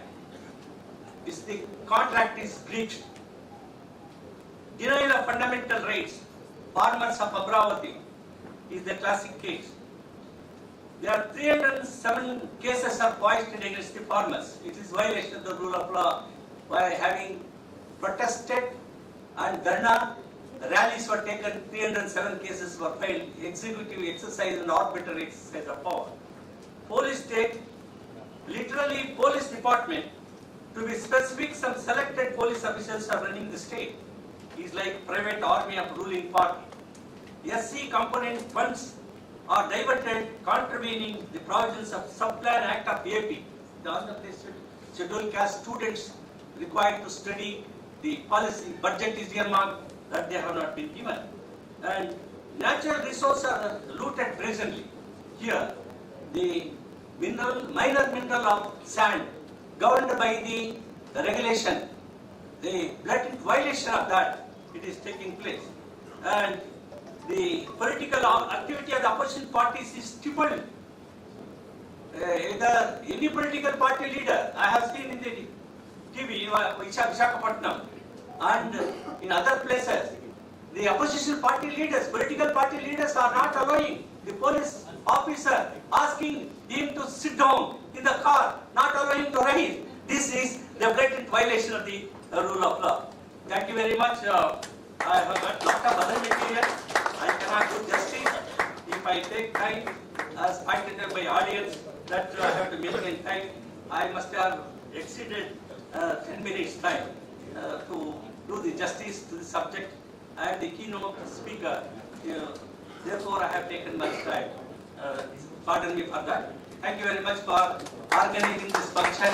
And I must once again heartily congratulate the organizers having taken pain and taken trouble inviting me, inviting Satyan Jayaprakash Narayan and other respected speakers on the dais to give their viewpoints and debate on the topic to create public opinion. This will be the milestone for the entire country. Your state will follow the other states to organize this kind of seminar, which is very pertinent and very, very relevant for the present day. Thank you very much.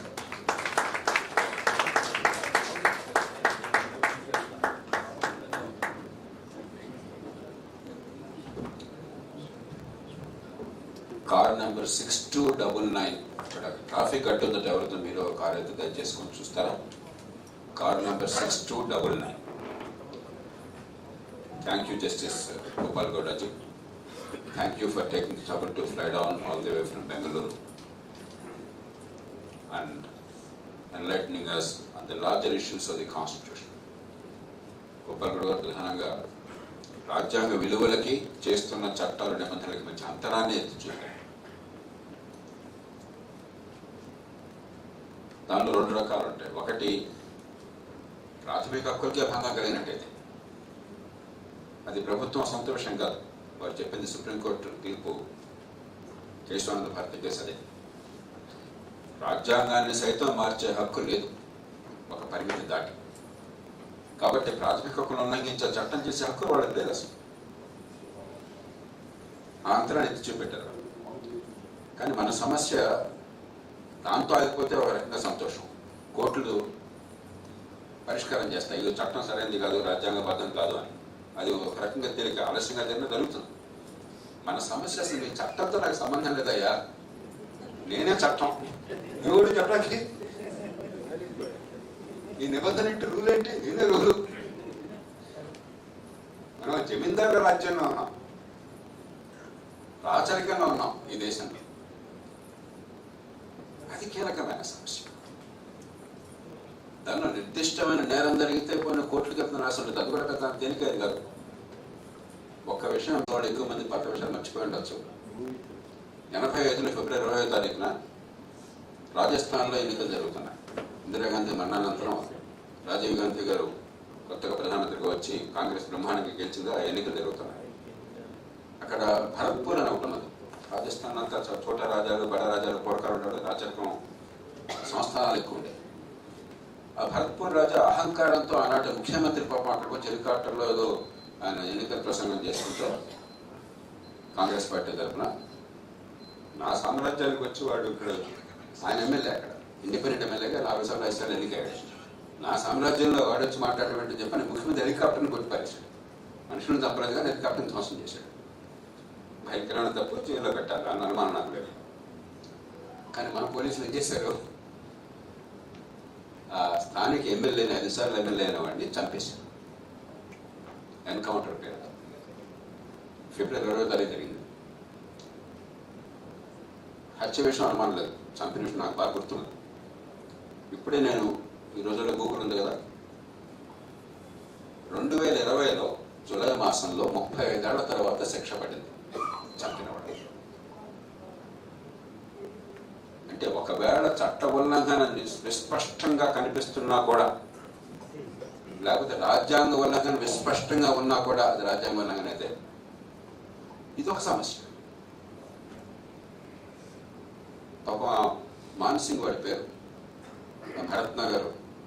Bharatpur మహారాజా రాజా పేరు.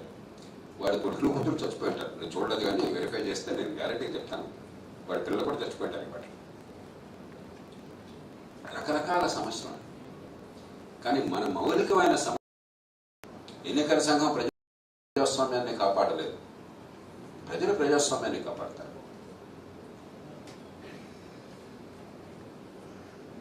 ఆ నేపథ్యంలో లక్ష్మణరావు గారిని పిలుద్దాం. వారిని పిలిచే ముందు మనం ఉన్నది ఇక్కడ మాకినాడు బసవపున్నయ్య గారి పేరుతో పెట్టిన భవనం. ఇక్కడ వచ్చి కార్ల్ మార్క్స్ ప్రసక్తి లేకపోతే ఎట్లా? కార్ల్ మార్క్స్ చెప్పాడు, philosophers have only interpreted the word in various ways. The problem is how to change it. మార్పును తీసుకోవడం ఎట్లా? మార్పుకి సంకేతం ఒక చిహ్నం లక్ష్మణరావు గారు. తెలుగునాట ఇంకా ఎన్నికల్లో ఓట్లకు కొనుక్కోకుండా ఎన్నిక అవుతున్నారు. ఇది అసమర్థంగా చాలా కొద్దిమంది, పంచాయతీ నుంచి అసెంబ్లీ దాకా, పార్లమెంటు దాకా తెలుగునాట ఓట్లు కొనకుండా ఎన్నిక అవుతున్న వాళ్ళు బహు అరుదు. అసలు లేరు. నేను పంచాయతీల్లో అక్కడెక్కడ ఒకరు ఏదో అరుదైన సందర్భాల్లో ఉన్నా. పంచాయతీల్లో కూడా కోట్లు ఖర్చు పెడుతున్నారు కొన్ని చోట్ల. కానీ కొన్ని సందర్భాల్లో స్థానికంగా ఉన్నటువంటి పలుకుబడి వల్ల, నమ్మకం వల్ల ఎన్నికవుతున్న వాళ్ళు చాలా అరుదు. అలా మళ్ళీ ఎన్నికవుతున్న లక్ష్మణరావు గారు ఇంకా మార్పు ఈ దేశంలో వస్తుంది, మార్పుకి దోహదమైన సజీవటువంటి పరిస్థితులు సజీవంగా ఉన్నాయని నమ్మకాన్ని కలిగిస్తున్నారు. కాబట్టి వారిని లక్ష్మణరావు గారు ఎట్లా మార్పు తేవాలి క్లుప్తంగా?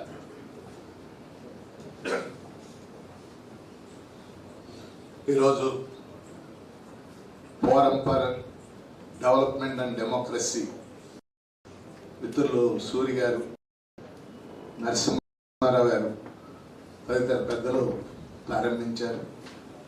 మరి సదస్సుకి ముఖ్య అతిథిగా వచ్చిన పెద్దలు గౌరవనీయులు జస్టిస్ గోపాల్ గౌడ్ గారు,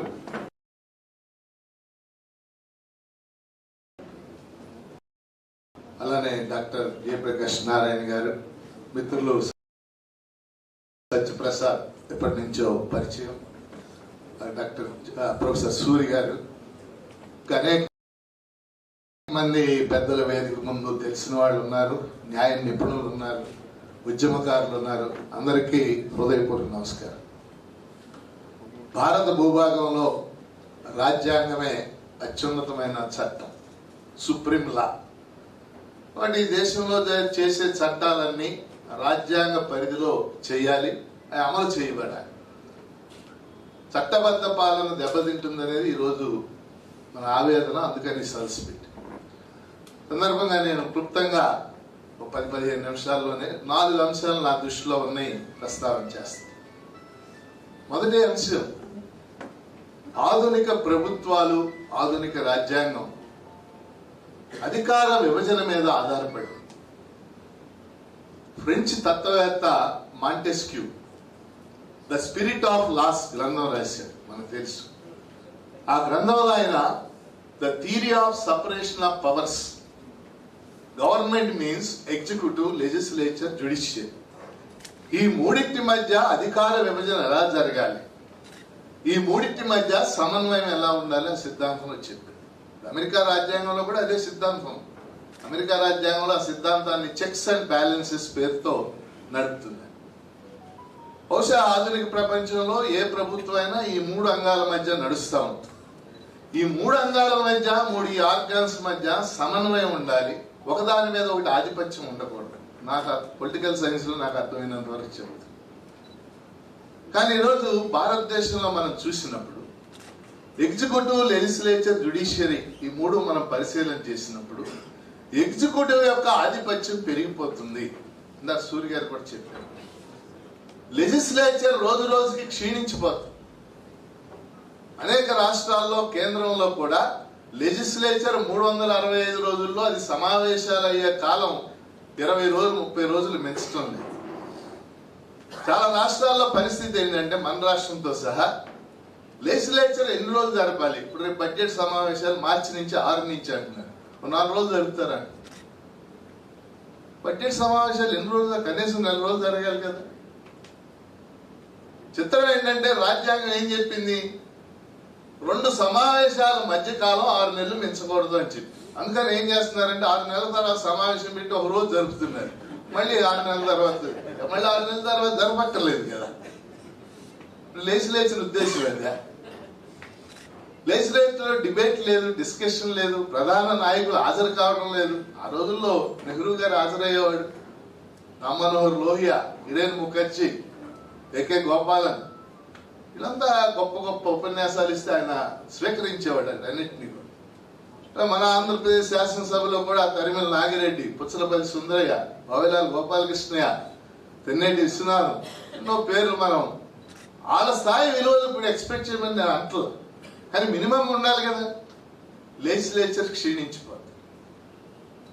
జ్యుడిషియరీ ఒక దశలో ఈ దేశంలో జ్యుడిషియల్ యాక్టివిజం, న్యాయ వ్యవస్థ క్రియాశీలత అనేది ముందుకు వచ్చింది.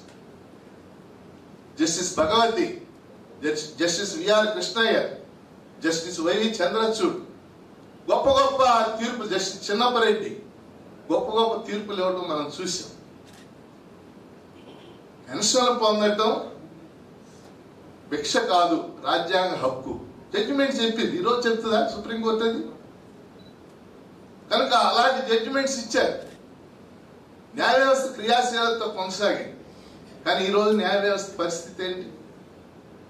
భారత సుప్రీంకోర్టు బిల్కిస్ బానో కేసులో ఏం చెప్పింది?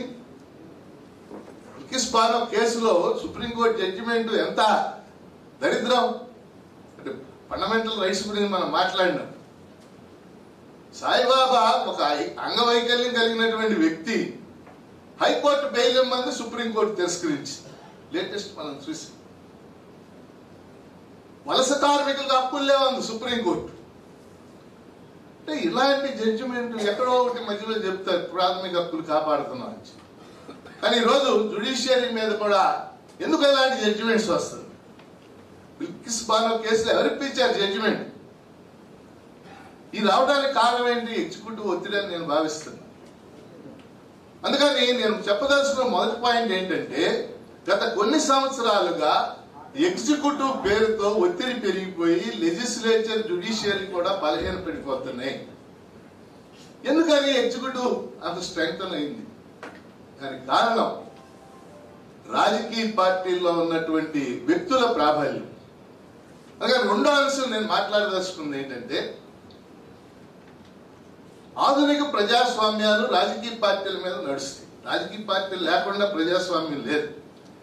పార్టీలెస్ డెమోక్రసీ అన్న వాళ్ళు కూడా పార్టీలు పెట్టాల్సి వచ్చింది. Because all modern democracies are representative democracies. రాజకీయ పార్టీల యొక్క అకౌంటబిలిటీ ఏది? వాస్తవంగా మేము పొలిటికల్ సైన్స్ లో, సోషియాలజీలో మ్యాక్స్ వెబర్ అధికారం 3 రకాలుగా ఉందంట. Traditional authority, legal rational authority, మూడోది చారిస్మాటిక్ అథారిటీ. ఏ భూస్వామ్య వ్యవస్థల్లో ఉండేది సాంప్రదాయ అధికారం. కానీ ఆధునిక ప్రజాస్వామ్యం ఉన్న చోట లీగల్ రేషనల్ అథారిటీ ఉండాలి, న్యాయంగా. అది ఉందా ఇండియాలో? ఏముంది? వ్యక్తి ఆకర్షణ మీద ఆధారపడిన రాజకీయాలు ఇవాళ కొనసాగుతుంది రాజకీయ పార్టీ. బహుశా తృతీయ ప్రపంచ దేశాల్లో ఇది ఒక లక్షణం ఏమని నేను భావిస్తున్నాను. మనం థర్డ్ వరల్డ్ కంట్రీస్ ఎక్కడ చూసినా, పాకిస్తాన్ లో భుట్టో కూతురు బెంజీర్ భుట్టో లీడర్ అయింది. బంగ్లాదేశ్ లో ముజిబుర్ రెహమాన్ కూతురు షేక్ హసీనా లీడర్ అయింది. అలా భారతదేశంలో కేసీఆర్ ని చూసాం, ఇక్కడ చూసాం.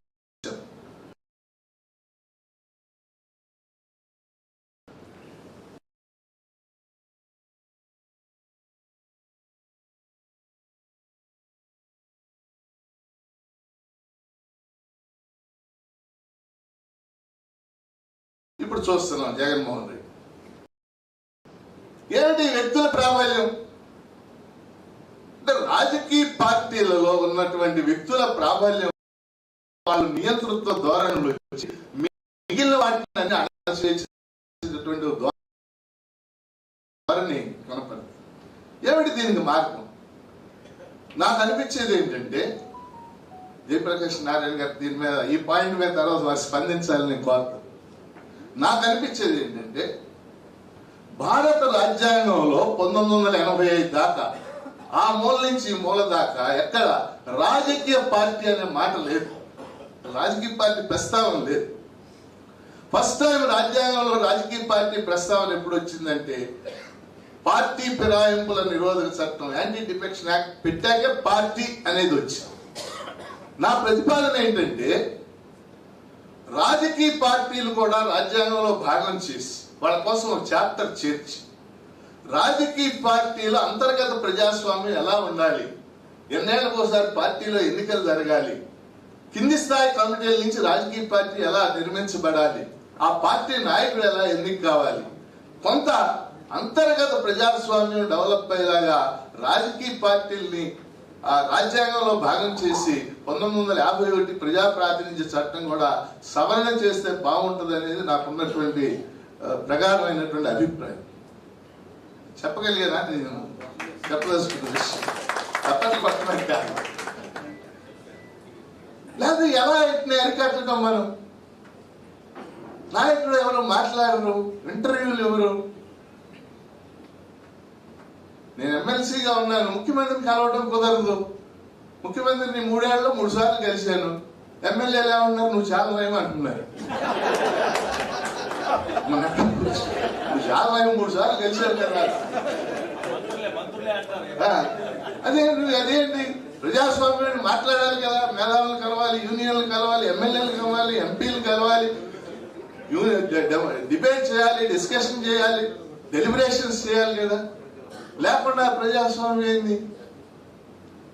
ఇది అవసరం ఏంటి? కాబట్టి రెండో పాయింట్ ఏంటంటే, రాజకీయ పార్టీలని మనం నియంత్రించాలి అంటే నియంత్రించాలి ఖచ్చితంగా. కొన్ని మార్పులు, వ్యవస్థాగతమైన రాజ్యాంగపరమైన మార్పులు తేవాలనేది నా రెండో అంశం. మొదటి అంశం theory of separation of powers, రెండోది ఇది. మూడో అంశం ఏంటంటే ఇప్పుడు లేటెస్ట్ గా మనం డిస్కషన్ చేయాలి. రాజ్యాంగం స్పష్టంగా ఫండమెంటల్ రైట్స్ లో మన కొన్ని రైట్స్ ఇచ్చింది. Article 19 right to freedom, 19(1)(a right to freedom of expression, 19(1)(c right to form associations. సంఘాలను ఏర్పాటు చేసుకుని హక్కు ఇచ్చింది మనకి. సంఘాలు దేనికోసం? పిక్నిక్లకి వెళ్తాగా. మేమంతా సంఘాలు పెట్టాం. ప్రజాస్వామ్యంలో నిరసన అనేది హక్కు. భావ ప్రకటన స్వేచ్ఛ ఏ రూపంలో ఇస్తాం? నిరసన తెలియజేయచ్చు. నేను శాంతియుతంగా నిరసన తెలియజేసే హక్కు రాజ్యాంగం నాకు ఇచ్చింది. కాబట్టి నేను సంఘాలను ఏర్పాటు చేస్తా. విద్యార్థి సంఘాలు పెడతా, యువజన సంఘాలు పెడతా, లేదా మహిళా సంఘాలు పెడతా, ట్రేడ్ యూనియన్స్ పెడతా. ఎన్నో ఉద్యమాలు చేశాం మనం వాటి ద్వారా. 2007 ఏప్రిల్ 2 నేను తొలిసారి ఎమ్మెల్సీ.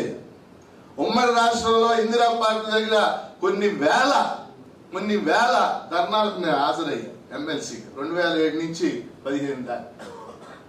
కానీ ఈరోజు ఆంధ్రప్రదేశ్లో పరిస్థితి ఏంటి? నువ్వు ధర్నాలు చేయడానికి వీల్లేదు, నువ్వు నిరసన తెలియజేయడానికి వీల్లేదు. ఈ 6 నెలల్లో నేను 6 సార్లు అరెస్ట్ అయ్యాను. ఏం పెద్ద అరెస్టులు, కేసులు అయితే కాదు, ఎవడో తీసుకెళ్ళి వదిలిపెడతా. నువ్వు సిపిఎస్ మీద లాస్ట్ వీక్ ఈ రోజున మేము సిపిఎస్ రద్దని మేము ఆందోళన చేస్తున్నాం. మీలో కొంతమంది దాని గురించి తెలుసు. సిపిఎస్ అంటే కాంట్రిబ్యూటరీ పెన్షన్ స్కీమ్.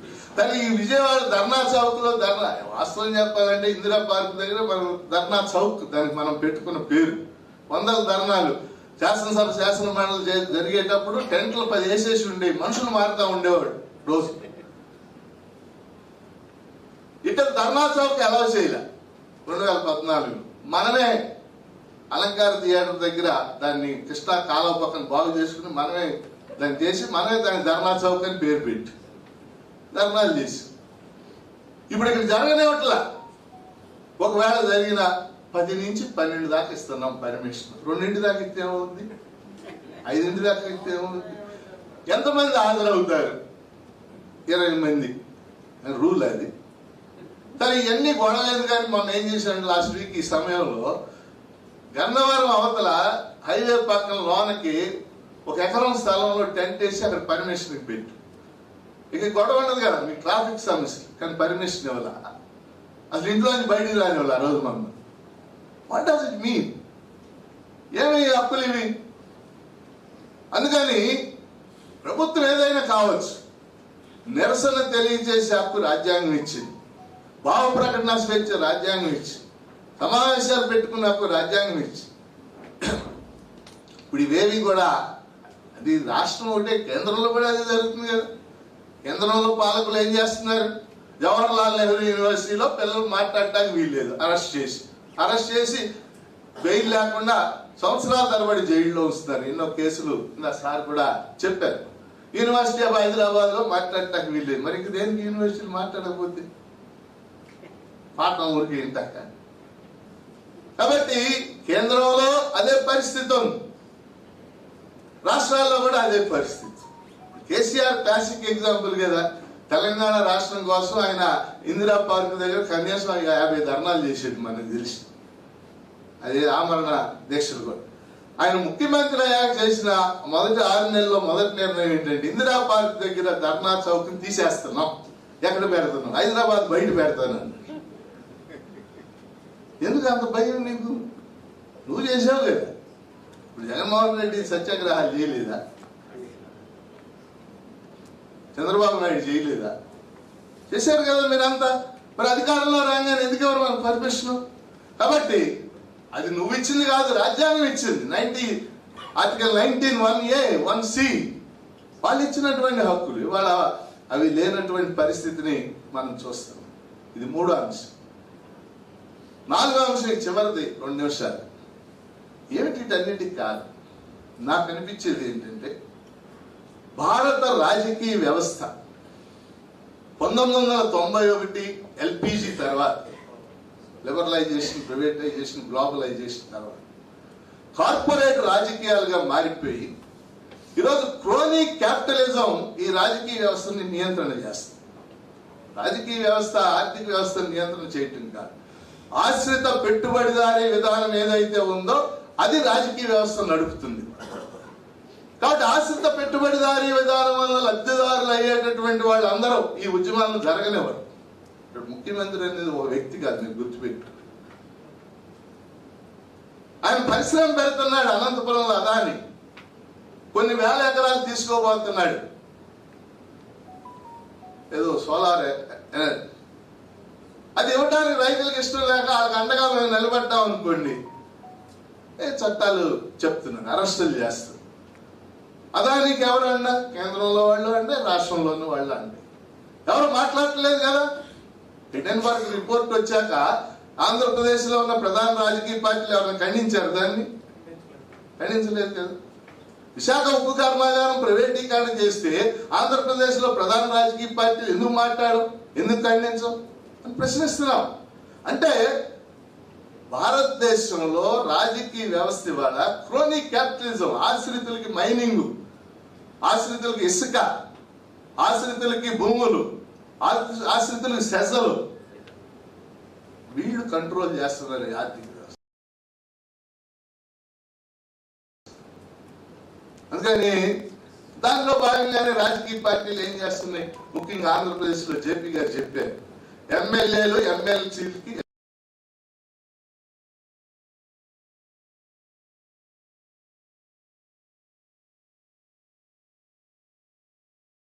మన రాష్ట్రంలో జరుగుతున్న రాజకీయం అంతా కూడా. అందుకని నాకు చివరి అంశం జేపీ, నాకు ఒక సూచన ఏంటంటే,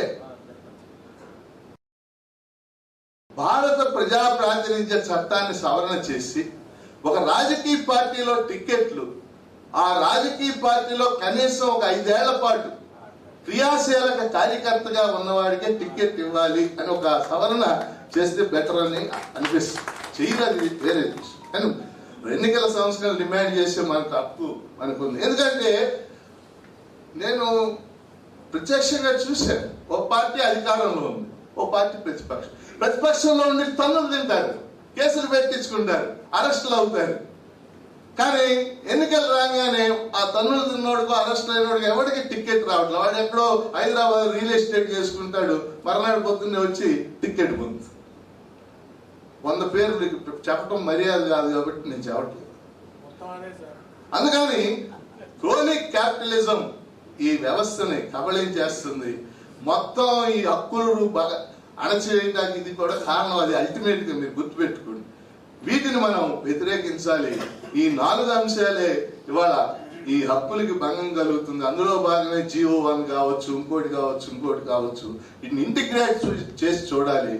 ఏదేమైనా ఫైనల్ గా నేను చెప్పదలుచుకుంది, ఒక పొలిటికల్ సైన్స్ విద్యార్థిగా ఇప్పటికీ భారత రాజ్యాంగం ప్రాసంగికత కలిగి ఉంది. అది ఇచ్చిన హక్కుల్ని, విలువల్ని కాపాడుకోవటానికి మనం పార్టీలు ఇవి వస్తా ఉంటాయి, వెళ్తా ఉంటాయి, కానీ రాజ్యాంగం పర్మనెంట్ కాబట్టి మనందరం కృషి చేయాలని కోరుకుంటూ సెలవు.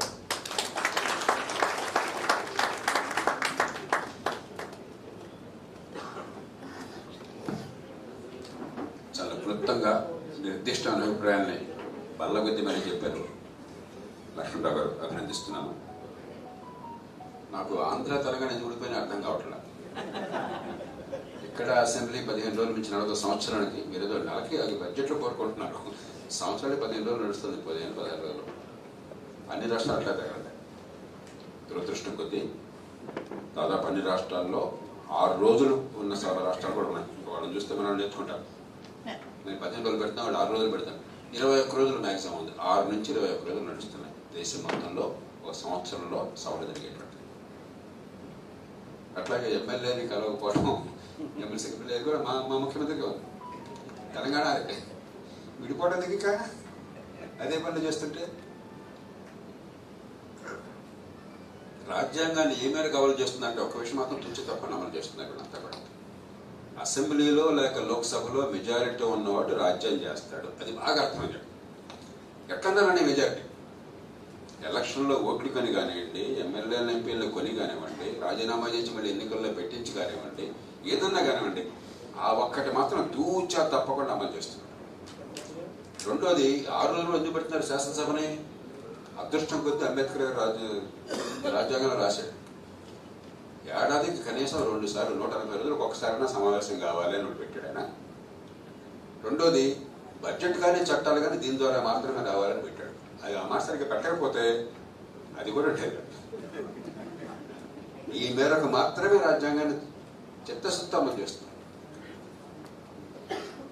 రాజ్యాంగ స్ఫూర్తి ప్రభుత్వాలని శాసిస్తుందన్నమాట వాస్తవం కాదు ఇవాళ ఈ దేశం. ఇక పార్టీల విషయం నేను పూర్తిగా అంగీకరిస్తున్నాను. 1998లో నేను ఒక నాగుల స్మారక ఉపన్యాసం చేస్తూ ఆనాడు నిర్దిష్టంగా ప్రతిపాదించాను 4 అంశాలు. ఇవాళ ఎవరన్నా ఒక పౌరుడు వచ్చి పార్టీ సభ్యుడు కావాలి అంటే, ఏ పార్టీ అయినా సరే, పార్టీలు ప్రైవేట్ ఆస్తులు కాదు, పార్టీలు ప్రజల వేదికలు, రాజకీయ భాగస్వామ్యానికి ప్రజల వేదికలు. ఏ పార్టీని కావచ్చు, మీ లక్ష్యాన్ని బట్టి, మీ భావజాలాన్ని బట్టి, మీ ఆలోచనని బట్టి, మీ నచ్చిన పార్టీకి వెళ్ళచ్చు. ఇవాళ మీరు సభ్యులు కావాలో వద్దో నిర్ణయించేవాడు అక్కడ కూర్చున్నాడు. మీరు కొంచెం రేపొద్దున తనకి ఏమైనా అడ్డు తగులుతారో బట్టి నువ్వు గుంటాను రాజకీయాలు అంటాడు. వచ్చాక ఎప్పుడు పంపిస్తాడో వాడి ఇష్టం. కాబట్టి సభ్యత్వం, పార్టీలో వివిధ స్థాయిల్లో నాయకత్వం, అన్నిటికంటే ముఖ్యం పార్టీ తరఫున సీట్ ఇవ్వటం. ఎందుకంటే ఈ దేశంలో రాజకీయ పార్టీ ఒకే ఒక్కరికి, మిగతా అనవసరం, సిద్ధాంతం లేదు, పాడు లేదు, ఏదో అనుకుంటున్నాం మనం అంతే. సీట్ ఎవరికి ఇస్తాం, ఆ బీఫామ్ ఎవరికి ఇస్తాం, సింబల్ ఎవరికి వస్తుంది, దానికోసం పార్టీ కూడా అంతా కూడా. కాబట్టి పార్టీ ఎవరికి అభ్యర్థిత్వం ఇస్తుంది. 4వది నిధులు. ఈ విషయాల్లో 100కి 100 ప్రజాస్వామికీకరణ లేకపోయినట్టయితే రాజకీయ పార్టీలు ప్రైవేట్ ఆస్తులు అయిపోయి, రాజ్యం చేసే రాజకీయ పార్టీలు ప్రైవేట్ ఆస్తులు అయిన తర్వాత రాజ్యం ప్రైవేట్ ఆస్తి కాకుండా ఎట్లా ఉంటుంది? ఇది నెక్స్ట్ స్టెప్, సహజంగా జరుగుతుంది. కాబట్టి నేను 100కి 100 అంగీకరిస్తున్నాను. రాజ్యాంగం మార్చొద్దు. రాజ్యాంగంలో ఇప్పటికీ అనవసరంగా మార్చి చాలా ఎక్కువ రాసి నాశనం చేశాం. 73-74 సవరణలు అంతా ఎక్కువ రాసి ఓవర్ స్ట్రక్చర్. అలాగే సహకార సంఘ సభ ప్రతిపత్తికి నేను రాజ్యాంగ సవరణ నేనే చేపట్టి సాధించాను, అందరిని ఒప్పించి. 97వ రాజ్యాంగ సవరణ అనవసరంగా 13 షీట్లు పెట్టి 300 మంది చాంతాలు కూడా రాసి వాళ్ళు నిలుగొచ్చారు. అదృష్టంగా సుప్రీంకోర్టు దాన్ని కొట్టేసింది కొన్ని సాంకేతిక కారణాల వల్ల. కాబట్టి రాజ్యాంగంలో స్థూలంగా ప్రతిపాదన చేయండి. రాజకీయ పార్టీలు ప్రజాస్వామ్యబద్ధంగా నిర్దేశించిన చట్ట ప్రకారం అవ్వాలి. ప్రజాస్వామ్యబద్ధంగా అంటే ఇక కోర్టులు నిర్ణయిస్తాయి, చట్టం కూడా ఆటోమేటిక్గా నిర్ణయిస్తాయి. అంతే తప్ప అంతకు మించి ఓవర్బాటం చేయొద్దు. కానీ సూత్రప్రాయంగా నేను 100కి 100 అంగీకరిస్తాను. చేసేవాళ్ళు సమస్య. ఇక 3 సెపరేషన్ ఆఫ్ పవర్స్. ఆయన తర్వాతంగా కెడల ఈవేళ మన వ్యవస్థ బ్రిటన్ నుంచి మనం అదుపు తెచ్చుకున్నాం కాబట్టి ఎగ్జిక్యూటివ్, లెజిస్లేచర్ అవిభాజ్యం అయిపోయాయి. అక్కడ కొన్ని వందల సంవత్సరాల అనుభవంతో వాళ్ళు ఆ 2 కూడా అవిభాజ్యమైనా కూడా ఆ గీతని గట్టిగా ఏర్పరచగలుగుతున్నారు. మనకు అనుభవం లేదు, ఆ కోరిక లేదు, కలిసిపోయాయి. అది రాష్ట్ర ప్రభుత్వ నిర్వహణలో కలిసిపోవటం ఒకటి, లేకపోతే జాతీయ స్థాయిలో ప్రభుత్వ నిర్వహణలో క్యాబినెట్ లేదా మంత్రివర్గము, చట్టసభ కలిసిపోవటం ఒకటి. కొన్ని రాజ్యాంగంలోనే ఉంది, అది మనం దానికి ఏం చేయాలో తర్వాత ఆలోచిద్దాం. దాంతో నిమిత్తం లేకుండా ఎన్నికైన వాడు అప్రకటిత రాజ్యాధికారి అయినాడు. డిస్గైజ్ ఎగ్జిక్యూటివ్ అని చాలా కాలం నుంచి ఈ మాట ఘోషిస్తున్నాం. మన ఎమ్మెల్యే శాసనసభ్యుడిగా ఎన్నికవుతున్నాడు అనుకోవట్లా. శాసనసభ్యుడు ఎన్నుకున్నామని ప్రజలు అనుకోవట్లా, పత్రికలు అనుకోవట్లా. ఆయన ఆ నియోజకవర్గానికి మకుటం లేని మహారాజుగా ఎన్నికయ్యాడు. శివుడు ఆజ్ఞలనే చౌకడచుకోవడానికి వెళ్ళేది. ఆ నియోజకవర్గంలో ఆయన ఎమ్మెల్యేగా ఉన్నంతకాలం, ముఖ్యంగా అధికార పార్టీ ఎమ్మెల్యే అయితే కాంట్రాక్టులు, టెండర్లు, పోలీస్ కేసులు, పోస్టింగ్లు, బదిలీలు, ఇంకా ఏమైనా సరే ఆయన అనుమతి లేకుండా జరగడానికి వెళ్ళాడు. దర్శనం అది కాదు అని ఎవరైనా చెప్తే నేను చాలా సంతోషిస్తాను. తెలుగునాట కానీ 2 రాష్ట్రాలు, ఇతర రాష్ట్రాలు కూడా. అంచేత ఈ అధికారాల విభజన అన్నది కేవలం రాజ్యాంగపరంగా ఉన్న సమస్య ఒకటి, దాంతో నిమిత్తం లేకుండా క్షేత్రస్థాయిలో మనవాడు. కాబట్టి ఇంకొంచెం ముందుకు వెళ్ళాలి. రాజకీయ పార్టీల కార్యకర్తలను పెట్టమని చెప్పంటే పెద్ద ఉపయోగం లేదు. మీరు అది చాలా ఇంకా పాతకాలంలో ఉన్నారు, చాలా ఆశపడుతున్నారు. ఈ ఎన్నికల పద్ధతిని మార్చకపోతే ఉపయోగం. దామాషా పద్ధతి మాత్రమే, దానిలో కాస్త మార్పులు చూపించేద్దాం. ప్రభుత్వం అస్థిరంగా ఉండకుండా ఉండడం కోసం సుస్థిర ప్రభుత్వం ప్రజలు కోరుకుంటున్నారు కాబట్టి అది. అట్లాగే మరీ చిన్న చితక కులం పేరుతో పార్టీలు వచ్చేసి మరింత రాజకీయాన్ని కలుషితం చేయకుండా ఉండడం కోసం రకరకాల ఏర్పాట్లు చేసుకోవచ్చు పెద్ద కష్టంగా. కానీ మౌలికంగా పార్టీకి వచ్చిన ఓట్ల శాతాన్ని బట్టి సీట్లు అంటే ఇక పార్టీలు 50 కోట్లు ఖర్చు పెట్టేవాడు ఆధారపడే అవసరం తగ్గిపోతుంది. ఒక్కరోజు కాకపోయినా మార్పు. రెండోది, అధికారుల విభజన నిజంగా అమలు కావాలని చెప్పంటే రాష్ట్రాల్లో నేను నిశ్చయంగా నమ్ముతున్నాను, రాష్ట్రాల్లో నాయకులలో ప్రత్యక్షంగా ఎన్నికను ఏర్పాటు చేసి, ఇక ఎమ్మెల్యే ఆకర్షణలు చేస్తే ఇప్పుడు శాసనసభ కేవలం చట్టాలకు పరిమితం. మంచి చెడు ఎలాగో ఇప్పుడు సర్వాధికారం ఇచ్చాం కదా, ఎవరికి అనుమానం ఉందా? తెలుగునాడు కానీ ఇతర రాష్ట్రాల్లో కానీ ఒక జగన్మోహన్ రెడ్డి, ఒక చంద్రబాబు నాయుడు, లేకపోతే ఒక కేసీఆర్ సర్వాధికారం ఉన్నవాళ్ళు కాదని అనుమానం ఉన్నవాడు. ఎలాగో సర్వాధికారం ఉంది, అది ప్రత్యక్షంగా ఇచ్చేస్తే పార్లమెంట్ ఎమ్మెల్యేలు కూడా లేకుండా ఆ ఎమ్మెల్యేల కోసం రోజువారీగా ప్రభుత్వ పరిపాలన నాశనం కావడం, వాడిని ఎన్నుకోవడం కోసం డబ్బులు ఖర్చు పెట్టడం, ఆ ఖర్చు పెట్టడం కాబట్టి మళ్ళీ పరిపాలన మరింత భ్రష్టు పట్టించడం, ఈ గొడవ బదులు మంచి చెడు ప్రత్యక్షంగా ఎన్నుకుంటే, చట్టసభ వేరేగా ఉంటే రెండు కలిసిపోవు కాబట్టి కొంతైనా ప్రతిఘటన. జాతీయ స్థాయిలో దానికి వ్యతిరేకం, ఎందుకంటే ఈ దేశంలో మన ఫెడరల్ వ్యవస్థలో ఇంకా వైవిధ్యభరిత దేశంలో వివిధ కారణాల కోసం మంచిది కాదు. రాష్ట్రాల్లో ఏ రకమైనటువంటి వాదనకి నిలబడతాను ఇవాళ కాకపోతే రేపైనా బహుశా ఆలోచన మనం చేయాల్సి ఉంటుంది. ఇక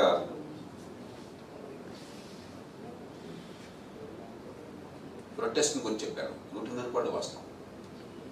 మీరు చెప్పేది నేను అంగీకరించకపోవచ్చు, కానీ మీకు నిరసన చెప్పే హక్కును మాత్రం నేను పూర్తిగా గౌరవించాను. ప్రజాస్వామ్యానికి మూలస్తంభం అది ఫండమెంటల్ రైట్ కాకపోయినట్టయితే ప్రజాస్వామ్యం నిలబడదు. ఇది ఏ పార్టీకైనా వర్తిస్తుంది. కొన్నేళ్ల క్రితం గతంలో తెలుగుదేశం పార్టీ అధికారంలో రాష్ట్రంలో ఉండగా జనవరి 26న అప్పటి ప్రతిపక్షంలో ఉన్న వాళ్ళు ప్రొటెస్ట్ చేస్తామంటే విశాఖపట్నంలో ప్రభుత్వం వాళ్ళని నిర్వహించింది, అరెస్ట్ చేసింది. నేను ఆల్రెడీ బహిరంగంగా ప్రకటన చేశాను. ఏ రోజైనా సరే ప్రొటెస్ట్ చేసే హక్కు వాళ్ళకు ఉంది. అయితే వాళ్ళు ప్రజా కార్యక్రమాలకు ఆటంకమైనట్టయితే, రోడ్లకు ఆటంకం అయితే అక్కడ కాదని చెప్పండి, వాళ్ళకు ఒక చోటు చూపెట్టాను ఆటంకం లేకుండా, ప్రొటెస్ట్ ఆగిపోకుండా. సరే ఇప్పుడేం జరుగుతుందో ఇందాక జస్టిస్ గోపాల్ గారు చెప్పారు, మనందరికీ తెలుసు, చెప్పనక్కర్ గుర్తు చేశారు, మనందరికీ ప్రస్తావించారు. మన దేశంలో ప్రొటెస్ట్ అనే హక్కు లేదు ప్రజలకు అనుకుంటున్నాం. ప్రొటెస్ట్ లేదే ప్రజాస్వామ్యం ఉండదు.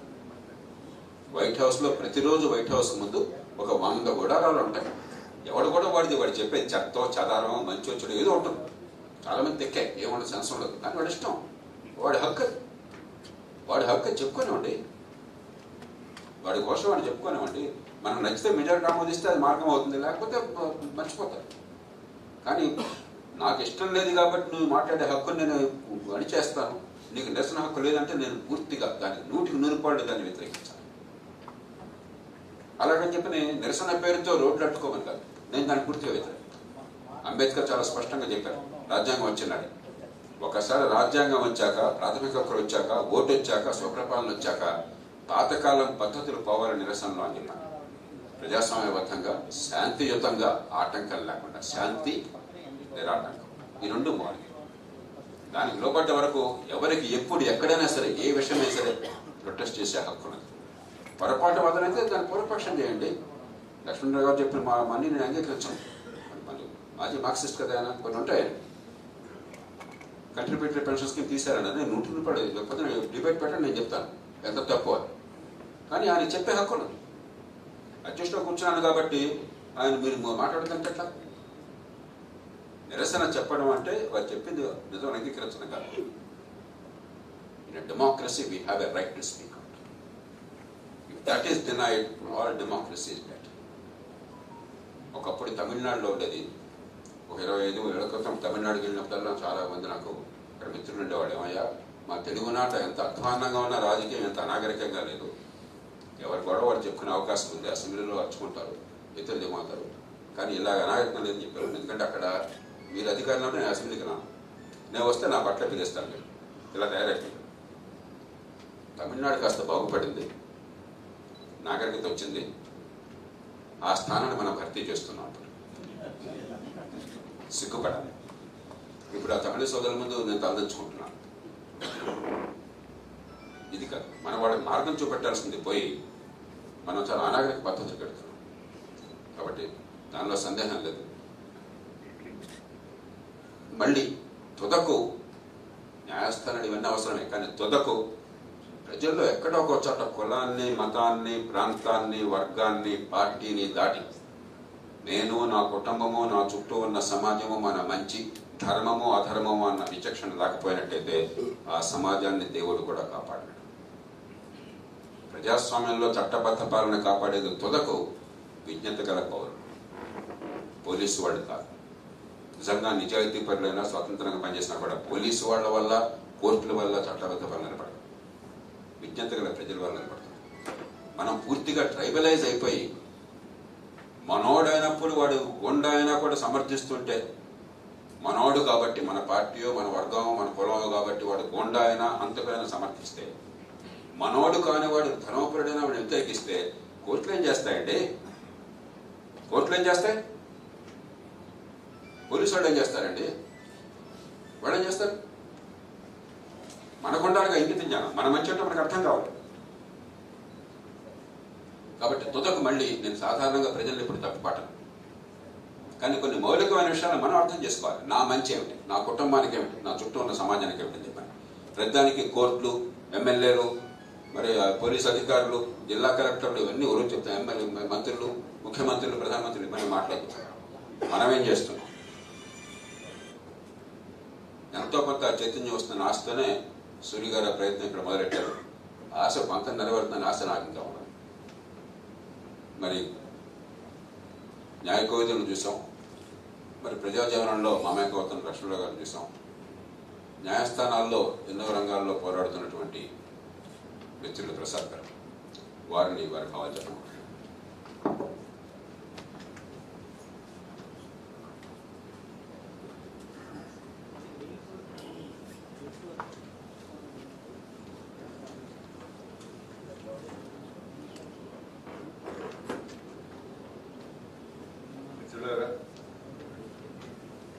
అధ్యక్షులు ప్రకాష్ నారాయణ గారు, జస్టిస్ గోపాల్ గారు, లక్ష్మణరావు గారు, సూర్య గారు, అందరికీ నమస్కారం.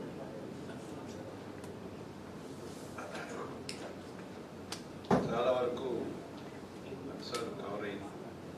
ఓన్లీ మీ అందరూ డిబేట్ కోసం లేదా ప్రశ్నల అంశం కోసం ఎదురు చూస్తున్నారు నాకు తెలుసు.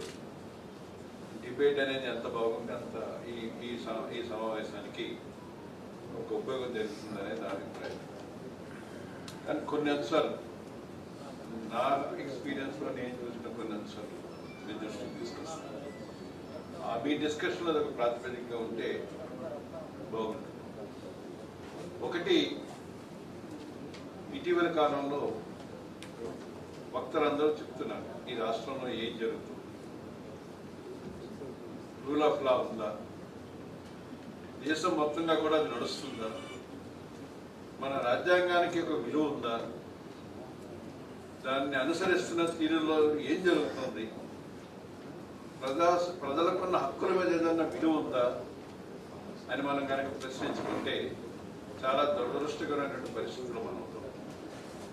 మన హక్కుల కోసం మనం పోరాడాల్సిన పరిస్థితి ఉంది. ఏ హక్కులు? మనకిచ్చిన fundamental rights, expression of different view, dissent, everything is being curtailed. దేనికోసం ఈ దేశం ఎందుకోసం, ఈ రాజ్యాంగం ఎందుకోసం, ఈ ఇన్స్ట్రుమెంట్స్ అన్ని ఎందుకోసం, ఈ రాజ్యాంగ వ్యవస్థలు అన్ని ఎందుకోసం, అవి కూడా నిర్వీర్యం అయిపోయింది. ఈ టైం హ్యాస్ కమ్. మనం ఇది టైం, మన వాయిస్ రైజ్ చేయకపోతే, మనం వీటిని ప్రొటెక్ట్ చేసుకోకపోతే, భవిష్యత్తులో ఈ హక్కును మనం కాపాడుకోకపోతే, ఈ దేశాన్ని ఇలా ఉంచకపోతే ఏమి మిగలదు. వ్యక్తులు మిగులుతారు, కొత్తగా పుట్టుకొచ్చిన కుటుంబ పాలన మిగులుతాయి, దేశం సర్వనాశనం అవుతుంది. ఇటీవల కాలంలో ఒక టీచర్స్ ఆర్గనైజేషన్ నా దగ్గర లక్ష్మణ గారు రిఫర్ చేశారు, నా దగ్గరికి వచ్చారు, ఫోన్ చేశారు, సార్ మిమ్మల్ని అర్జెంట్కి కావాలి. ఈ అమ్మాయి ఏంటంటే అర్జెంట్కి వస్తున్నాను సార్ మీ దగ్గర. వాళ్ళు విజయవాడ నగరంలో సెంటర్లోనో ఎక్కడో ఒక పర్టికులర్ పాయింట్లో ఈ పెన్షన్ విధానం మీద డిసెంట్ ఎక్స్ప్రెస్ చేయదలుచుకున్నారు. అది మంచి చెడు ఆ వ్యవహారాలను నేను వెళ్ళదలుచుకోవాలి. సరే ఏమైందండి సార్, మేము అప్లికేషన్ పెట్టాం, విజయవాడ నగరంలో మీరు పెట్టుకోవాలి, విజయవాడ నగరంలో పెట్టుకుంటే మీకు మేము పర్మిషన్ ఇవ్వం చెప్పేస్తున్నారు. విజయవాడ నగరం వాళ్ళ సొంత డెమోక్రసీలో ఒక డిసెంట్ ఎక్స్ప్రెస్ చేసే హక్కు వాళ్ళకి లేదా? నో, మేము విజయవాడ నగరంలో మేము బయట ఎక్కడైనా పెట్టుకోండి. వీళ్ళు గన్నవరంలో ఒక సైట్ ఐడెంటిఫై చేసి అక్కడ పర్మిషన్ అడిగారు. GOMS నెంబర్ 1 వచ్చిన తర్వాత SP లెవెల్లో డెసిషన్ మేకింగ్ లేదండి. ఇప్పుడు DGP ఆఫీస్ వాళ్ళే ఇవ్వాలి, మాకేమీ రైట్స్ లేవండి ఇప్పుడు అని చెప్పి SP చెప్పేశారు. చెప్పిన తర్వాత వీళ్ళు DGP ఆఫీస్కి అప్లికేషన్ పరిగెత్తారు. అక్కడ చూడండి, చిన్న ఆ ఎక్స్ప్రెషన్ ఆఫ్ దే వ్యూ ఎన్ని ఇబ్బందులు పడ్డారు. DSP దగ్గర 2 రోజుల నుంచి మీరు మళ్ళీ SP దగ్గరికి వెళ్ళారు. ఆ రోజు వాళ్ళు డిక్లేర్ చేసిన డేట్ అయిపోతాం, నెక్స్ట్ డేను ఇంకా వాళ్ళు అక్కడ గన్నవరంలో ప్రొటెస్ట్ చేయాలి. అప్పుడు మళ్ళీ SP దగ్గరికి పరిగెత్తారు. వెళ్లకుండానే SP ఆఫీస్ నుంచి ఫోన్ వచ్చింది, SP గారు మీ అప్లికేషన్ పరిశీలిస్తున్నారు, 1 వీక్ పడుతుంది. రేపు వాళ్ళు అక్కడ ప్రొటెస్ట్ చేయాలి గన్నవరంలో, ఇక్కడ వీళ్ళు 1 వీక్ ఆయన పరిశీలిస్తారట. ఇదివరకు ఎప్పుడూ చూడలేదు. వాళ్ళు నన్ను అడిగారు, మరి ఏం చేద్దాం సార్, అర్జెంట్గా మనం హౌస్ మోషన్, లంచ్ మోషన్, మా భాషలు ఉన్నాయి కదా, వాటిని మూవ్ చేద్దామా ఏంటి సార్ అని అడిగారు. నేను ఒకటి చెప్పాను, మీరు కోర్టుకి వెళ్తాం, గవర్నమెంట్ ఏదో చెప్తుంది, కోర్టు ఏం చెబుద్ది, కొన్ని కండిషన్స్ పెడుతుంది. I think phones are not, I'm very sorry, I'm observing you since long time. I'm sorry. వాళ్ళు రేపు ప్రొసెస్ చేయాలి, 1 వీక్ ఆయన వెరిఫై చేస్తాడు. అంటే వీళ్ళు అసలు ప్రొటెస్ట్ చేయడానికి వీల్లేదు, మొత్తం దిగ్బంధనం. ఆ రోజు నాడు గన్నవరం దగ్గర అన్ని చోట్ల దిగ్బంధనం. ఆ పరిస్థితుల్లో MNCలు అందరూ కూడా ప్రొటెస్ట్ చేశారు. UTF ఆఫీస్లో ప్రొటెస్ట్ చేశారు. ఇది దారుణమైనటువంటి పరిస్థితి. కనీస హక్కుని వాళ్ళు మంచో చెడో వాళ్ళకి నీకు నచ్చొచ్చు నచ్చకపోవచ్చు, నువ్వు ఆ రకమైన సమాధానాలు ఆ టీచర్స్ని అటు నుంచి ఇటు నుంచి అటు తిప్పించుకొని, అదొక సంఘటన నాకు నా దృష్టికి వస్తే నేను కోర్టుకి వెళ్ళొద్దని అడ్వైజ్ చేశాను. వెళ్ళినందువల్ల మీకు వచ్చే నష్టం కంటే ఆ లాభం కంటే నష్టం ఎక్కువ. అనవసరమైన కండిషన్స్ వస్తాయి. ఇన్ని గంటలు అంటాడు, అరగంట అంటాడు, రోజు అంటారు. కోర్టులో కూడా ఈ రోజుల్లో కోర్టులు అంత గొప్పగా ఏమీ ప్రజాస్వామ్యంగా రెస్పాన్స్ అవ్వట్లేదు. అనవసరం అని చెప్పి మీకు ఏదైనా జరిగితే నేను డిఫెండ్ చేస్తాను. మీరు ప్రొటెస్ట్ చేయడం మీ హక్కు, you do you whatever you want, don't go to the court అని చెప్పి. Then they expressed their protest and they were arrested or something lifted from the UTF office. రెండోది NGOలు వచ్చారు. సార్ మాకు చాలా ప్రామిసులు జనవరి నుంచి ఇస్తానని, స్కేల్స్ ఇస్తామని, శాలరీస్ ఇస్తామని, ఇది ఇస్తామని, అది ఇస్తామని చెప్పింది ఇప్పుడు అమలు జరగలేదు. మా పరిస్థితి చాలా దారుణం ఉంది. మా కార్యకర్తలు మమ్మల్ని క్వశ్చన్ చేస్తున్నారు, మీరేం చేస్తున్నారు అని మమ్మల్ని క్వశ్చన్ చేస్తున్నారు. మేమేం చేయాలి, దీని మీద కోర్టుకి వెళ్తాం. మేము ఇంప్లిమెంట్ చేయట్లేదు గవర్నమెంట్, మీరు ఏం చేయమంటారు చెప్పండి. కోర్టుకి వెళ్తే ఏం చేస్తారు మీరు? కోర్టుకి వెళ్ళినందువల్ల ఎలాగే చెప్పండి. ఇట్లా కోర్టుకి వెళ్దామంటే రండి పదండి చేద్దాం అని చెప్పి నేను చెప్పను. ప్రజా ఉద్యమాలను నిర్మించుకోవడంలో కోర్టులు సహాయం చేయవు. ప్రజా ఉద్యమాలు మీరే నిర్మించుకోవాలి, మీ హక్కులను మీరే పోరాడాలి. మేము కోర్టుకి వెళ్ళి మీకు కండిషన్ తీసుకొచ్చి చేస్తాం. చాలా కొన్ని పొలిటికల్ పార్టీస్ నన్ను అడుగుతుంటాయి, సరే అర్జెంట్గా దీంట్లో ఏదో ఒక కేసు వేయాలంట. పొలిటికల్ పార్టీ చేయాల్సిన యాక్టివిటీస్లో ఇవన్నీ భాగాలయ్యా. మీరు కోర్టుకి వెళ్ళి ఒకసారి అక్కడ ఏదైనా డిస్మిస్ అయితే సీలాక్ అప్రూవల్ వేయించుకుని మనం వెనక్కి రావాలి. మీరు ఎక్స్ప్రెస్ చేసే పోతుంది వద్దని చెప్తారు. సో అదేవిధంగా ఈ మధ్యన టీచర్స్ ట్రాన్స్ఫర్స్ జరిగింది. ట్రాన్స్ఫర్స్లో వాళ్ళకి ఏదో అన్యాయం జరిగింది, కోర్టుకి వెళ్ళారు. కోర్టు స్టే ఇచ్చింది. మాస్ ఎడ్యుకేషన్ సిస్టమ్ మారుతుంది ఈ రాష్ట్రంలో. New education policy, national education policy 2020 basis some changes they are doing here. అది మంచిగా చేయడం అనేది we challenge that entire change of policy and it is before the court now going on. కోర్టుకి ఎవరైతే transfer వెళ్ళారో డిఏఓస్ ఆ టీచర్స్కి నోటీసులు ఇచ్చారు. ఏమని? నువ్వు కోర్టుకి వెళ్ళడం కరెక్ట్ కాదు, నీ మీద డిసిప్లినరీ యాక్షన్ తీసుకోకుండా. కోర్టుకి వెళ్ళడం తప్ప, వాడు హక్కు మీద కోర్టుకి వెళ్ళాడు. రాజ్యాంగం ఇచ్చినటువంటి హక్కు అది. దాని మీద DO how dare he is to issue a show cause notice to teacher on the by saying that why you have approached the court. That is the unfortunate situation in this state. And immediately I brought to the notice of the court. This is what is happening. How come they issue a notice for approaching the court also is a sin? Is it a sin? These are the unfortunate situation. Inta repression, inta intolerance by the state, I have not seen. I also worked in the student movements. I have also participated in the people's movements. But no government earlier, when we were students, nobody stopped us. We freely exercised our options. Then, rule of law and governance or democracy. Rule of law వాటిని సింపుల్గా చెప్పుకోవాలనుకుంటే దేశాన్ని ఎవరైతే పరిపాలిస్తున్నారో, ఏ government ఉందో వాళ్ళు రాజ్యాంగబద్ధంగా పరిపాలిస్తారు. You discharge your functions in accordance with the parameters fixed by the constitution. No, ఇప్పుడు కొత్త శక్తులు వచ్చినాయి. మేము రాజ్యాంగానికి అతీతులు. మేము అసలు ఈ చట్టాలు అవి మా కోసం కాదు. మమ్మల్ని ప్రజలు ఎన్నుకున్నారు, మాకు మెజారిటీ ఇచ్చారు. నువ్వు క్వశ్చన్ చేయడానికి ఏంటి? మేము డిసైడ్ చేసుకుంటాం. కోర్టు క్వశ్చన్, కోర్టులు కనుక ఇంటర్ఫేర్ అయితే కోర్టులు ఎలాగ మమ్మల్ని రిప్రజెంట్ చేస్తాయి. How come courts are and then they made social మీడియాలో జడ్జెస్ అన్ని మొత్తం అందరినీ తిట్టడం మొదలెట్టారు.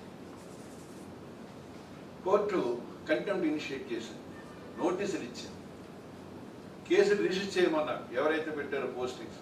ఇప్పుడు వరకు ఏమైందో తెలియదు.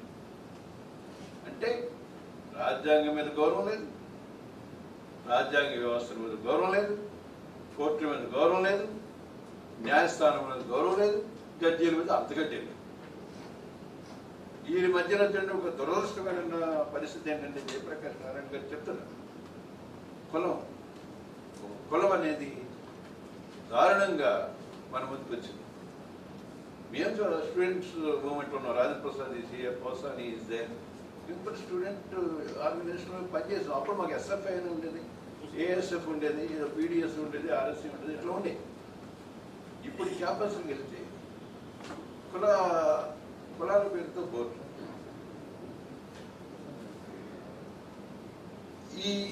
ఈ బేసిస్ మీద జడ్జీలను తిడుతున్నారు, నాయకులను తిడుతున్నారు, కులాల పేరు మీద విభజిస్తున్నారు, ప్రాంతాల పేరు మీద విభజిస్తున్నారు. ఇప్పుడైతే ఈ రాష్ట్రంలో కులాలకు ఒక కార్పొరేషన్. ఏంటది? వాడికి అవేం పనిచేయట్లా, మనుషులకి మాత్రం నామినేట్ చేసినట్టు. సో ఇంత డివిజన్ పెరిగిన తర్వాత నువ్వు చేయాల్సిన పని నువ్వు చేయట్లా. నీ ఫండమెంటల్ డ్యూటీ ఏంటి? యాజ్ ఎ గవర్నమెంట్ ఉన్న ఇన్స్టిట్యూషన్స్ నువ్వు ప్రొటెక్ట్ చేయాలి, ఈ దేశాన్ని నువ్వు కాపాడాలి, భవిష్యత్ తరాల కోసం ఈ దేశం నిలబడాలి. నీ కోసం కాదు, నువ్వేళ ఉంటావు, రేపు వెళ్ళిపోతావు. బట్ దేశం పర్మనెంట్, రాజ్యాంగం పర్మనెంట్, రాజ్యాంగ వ్యవస్థ పర్మనెంట్. నువ్వు వీటిని డిస్ట్రాయ్ చేస్తే నువ్వెందుకు? నీకు అధికారం ఎందుకు ఇచ్చారు ప్రజలు? Governance in accordance with the constitution, in accordance with the statutory regime. నాకే కాదు, నీకు చాలా basic. Once you are not satisfying that and when you are destroying all these things, why should we kept quiet? ప్రజల్లో రావాల్సినంత resistance వస్తుందా? ప్రజల్లో పెరగాల్సినంత చైతన్యం పెరుగుతుందా? ఎందుకు అయిపోతున్నాం మనం? Why we are not able to catch up the situation? Why we are not able to question the governments? ఒక సర్వేలో భారతదేశంలో భవిష్యత్తులో వచ్చే పెద్ద ప్రమాదం ఏంటో తెలుసా మీకు? నాయకత్వం లేదు మనకి. భవిష్యత్తు నాయకత్వం తయారవట్లా. ఈ దేశాన్ని లీడ్ చేసే నాయకత్వం రావట్లా. తయారు కావట్లా. ఉన్న నాయకత్వాలన్నీ కుటుంబాలు, వాళ్ళ పిల్లలు, రాజకీయ పార్టీలు కూడా కుటుంబాల రాజకీయ పార్టీలు అయ్యి భవిష్యత్తు నాయకత్వం తయారు కావట్లా. చాలా డేంజర్. దానివల్ల మనం గుర్తిస్తున్నాం. ఇప్పుడు ఎంతసేపు పిల్లలకి క్యారియర్ ఓరియంటేషన్, చదువు పూర్తయిన వాడికి క్యారియర్ ఓరియంటేషన్, లేదా ఎక్సెప్షన్ మన గోపాల్ గారు తప్ప ఇట్లాంటి ఒకలేదు తప్ప రిటైర్ అయిన తర్వాత పోస్ట్ రిటైర్మెంట్ అసైన్మెంట్ దేశానికి ఉపయోగపడి ఉండొచ్చు. ఆయన తిరగట్లా, దేశంలో తిరుగుతున్నారు గోపాల్ గారు. ఆయన కర్తవ్యంగా పెట్టుకున్నారు. సో నాయకత్వం అనేది మనకి భవిష్యత్తులో కరువైపోతుంది. కాబట్టి మనం చర్చిద్దాం. దేనికోసం చర్చిద్దాం? మన దేశాన్ని కాపాడుకోవడం కోసం, మన భవిష్యత్తుని మనం నిర్దేశించుకోవడం కోసం. ఈ దేశం ఎవడొకడు సొంత ఆస్తి కాదు. ఈ దేశం మన అందరిది. కదలండి, మీరందరూ కూడా చర్చలు పాల్గొని సజెషన్స్ ఇవ్వండి. లక్ష్మణరావు గారు ఒంటరి సజెషన్స్ చేశారు. మన రాజ్యాంగంలో కొన్ని ఈ కుటుంబ భారం మీద లేదా పొలిటికల్ పార్టీస్ రెగ్యులేట్ చేసే అంశాల్లోని అవి తప్పనిసరిగా తీసుకురావాల్సింది. లేకపోతే something will be going to be very bad thing to our rest of the things. So for as ఒక అంశం నేను మీ దృష్టికి తీసుకొస్తాను. రాజ్యాంగం ఎవరి కోసం? మామూలుగా 1000 పీపుల్ ఆఫ్ ఇండియా మనం కాన్స్టిట్యూషన్లో ప్రియాంబుల్లో చూస్తాం. వాయిస్ ఉన్నవాడికి, గవర్నమెంట్ పవర్ ఉన్నవాడికి రాజ్యాంగం అంటారు. వాడి హక్కును వాడు యథేచ్ఛగా అనిపిస్తుంటాడు. ఈ దేశంలో జరుగుతుంది ఏంటంటే రాజ్యాంగం ఉన్నా లేకపోయినా వాడు హక్కును వాడు పొందగలడు. కానీ వాయిస్ లెస్ ఉన్నాడు, మైనారిటీస్ ఉన్నారు. Minorities not in the sense of Muslims, minority voice. వాళ్ళ హక్కులు కాపాడటం అనేది రాజ్యాంగం ప్రధాన విధి. రాజ్యాంగాన్ని ఎవరైతే సప్రెస్ అవుతున్నారో వాళ్ళు కాపాడటం రాజ్యాంగ విధి. నీకు అఫ్లుయెంట్, రిచ్ అండ్ ఫేమస్కి వాళ్ళకి ఏం అక్కర్లేదు, వాటి పనులు అయిపోతూ ఉంటాయి. సో దయచేసి మీరందరూ ఆలోచించండి. ఈ దేశాన్ని మనం కాపాడుకున్నాం, అందరం ముందున్నాం. చర్చించండి, ప్రజల్లోకి తీసుకెళ్ళండి. Thank you.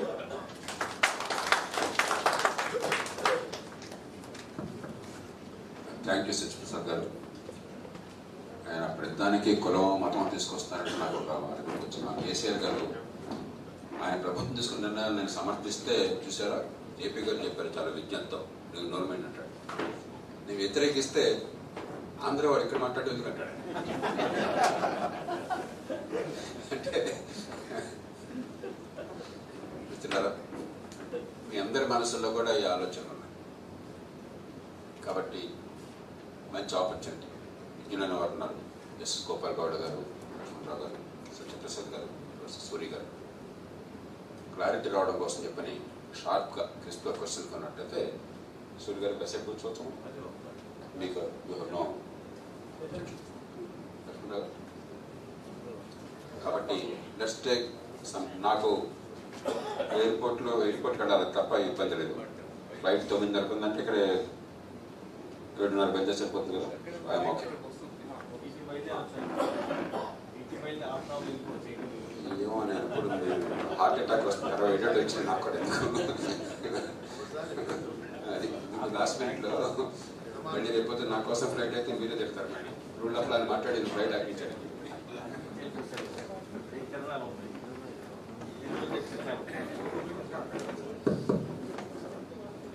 సో అందరికీ నమస్కారం. నా పేరు అమర్నాథ్. నా క్వశ్చన్ ఏంటంటే సార్, ఇప్పుడు ఇందాక మీరు అందరూ చెప్పింది ఏంటంటే ఏదైనా ఒక ఎకనామిక్ పాలసీలో కొంతమందికి లబ్ధి చేకూరేలాగా ప్రభుత్వాలు వ్యవహరిస్తున్న సందర్భాలు మనం చాలా చూస్తాం. ఇలాంటి వాటిలో స్వతంత్రత అనేది లేదు. అయితే భారతదేశం పరిస్థితి కనుక మనం చూసుకున్నట్లయితే ఫస్ట్ మనది ఒక సోషలిస్ట్ కంట్రీగా ప్రారంభమైంది. తర్వాత ఎల్పిజి రిఫార్మ్స్ వచ్చిన తర్వాత మిక్స్డ్ ఎకానమీగా మన జర్నీ స్టార్ట్ చేసుకున్నాం. తర్వాత ఇప్పుడైతే కనుక క్యాపిటలిజం పేరుతోటి క్రోనీ క్యాపిటలిజంలోకి వెళ్తున్నాము. ఇదే పరిస్థితి కొనసాగితే భారతదేశంలో భవిష్యత్తు ఎలా ఉండబోతుంది? దీనికి ప్రభుత్వం తరపున కానీ చట్టాల తరపున కానీ ఎలాంటి నియంత్రణ తీసుకొస్తే నిజమైనటువంటి సాధికారత, క్యాపిటలిజం అనేది అవసరమే, కానీ క్రోనీ క్యాపిటలిజం కనుక పెరిగిపోతే దానివల్ల దాని పర్యవసనం ఇప్పటికే సమాజం అనిపిస్తుంది, ఇంకా భవిష్యత్తులో అనుభవించాల్సిన పరిస్థితులు ఉంటాయి. దానికి ఎలాంటి చట్టబద్ధమైనటువంటి చర్యలు తీసుకోవాలి? Thank you. ఎందుకంటే లక్ష్మణరావు గారు వారు వాదన చెప్పారు ఇందాక, మనకి కొంచెం పదజాలం ఉపయోగంలో చాలా క్లారిటీ కావాలి. మన దేశంలో క్యాపిటలిజం అన్న మాటను బూతు మాట అనుకుంటున్నాం. ఒక మహిళ ఒక 10,000 రూపాయలు పెట్టి ఒక తోపుడు బండి కొనుక్కొని కూరగాయలు కొని అమ్మితే క్యాపిటలిజం. ఒక హెయిర్ కట్ చేసే ఆయన శిక్షణ పొంది ఒక చిన్న హెయిర్ కట్టింగ్ సెలవులు పెట్టి దాన్ని ఒక వృత్తిగా చేపట్టి మనకి హెయిర్ కట్ చేసి మనకి డబ్బులు తీసుకుంటే, లేకపోతే హెయిర్ స్టైలిష్గా చేస్తే అది క్యాపిటలిజం. మీకు 1,00,000 రూపాయలు పెట్టి వచ్చిన షాప్ పెట్టుకుని అవసరమైన వస్తువుల్ని కొని అమ్మితే అది క్యాపిటలిజం. మన దేశంలో ఈ పదజాలాన్ని చాలా విచిత్రంగా వాడి గందరగోళం చేస్తున్నాం. గత 100 ఏళ్లలో ప్రపంచ చరిత్రలో 2 విషయాలు స్పష్టమైనవి. వినియోగదారులకి కొనుక్కునే విషయంలో చాయిస్, స్వేచ్ఛ. మీ దగ్గరే మీరు చెప్పినట్టు కొనకుండా మీ దగ్గర మీరేంటి చెప్పండి, మీరు నాన్న చెప్పండి, ఆయన దగ్గర చెప్పండి, ఆయన ఇది బాగుంటుంది, ఇది పడతాను, నా శక్తిని బట్టి, నా ఆలోచన బట్టి, నా ఇష్టం. నేను మూర్ఖుడైతే నష్టపోతాను, తెలుగు అయితే లాభపడతాను. కానీ మీరు గారు చెప్పాల్సింది, రాజ్యం గారు చెప్పాల్సింది. రాజ్యం చెప్పింది పూర్వం 91కు ముందు పాలు తేనె ప్రవహిస్తున్నాను ఉన్న కాలంలో రాజ్యం చెప్పింది. ఈ పిల్లలకు తెలియదు రాజ్యం ఆనాడు ఎలా ఉందో. నాలాంటి వాళ్ళందరికీ బాగా గుర్తుంది. ఫోన్ కావాలంటే తంటలు పడేది నాకు గుర్తుంది, సిమెంట్ కావాలంటే తంటలు పడడం గుర్తుంది, ఇంట్లో 10 మందికి విందు భోజనం కావాలంటే తంటలు పడడం గుర్తుంది నాకు. కాబట్టి అది ఎప్పుడు పరిష్కారం అవ్వదు. వినియోగదారులకు స్వేచ్ఛ ఉండాలి, చాయిస్. ఉత్పత్తిదారుల మధ్య పోటీ ఉండాలి,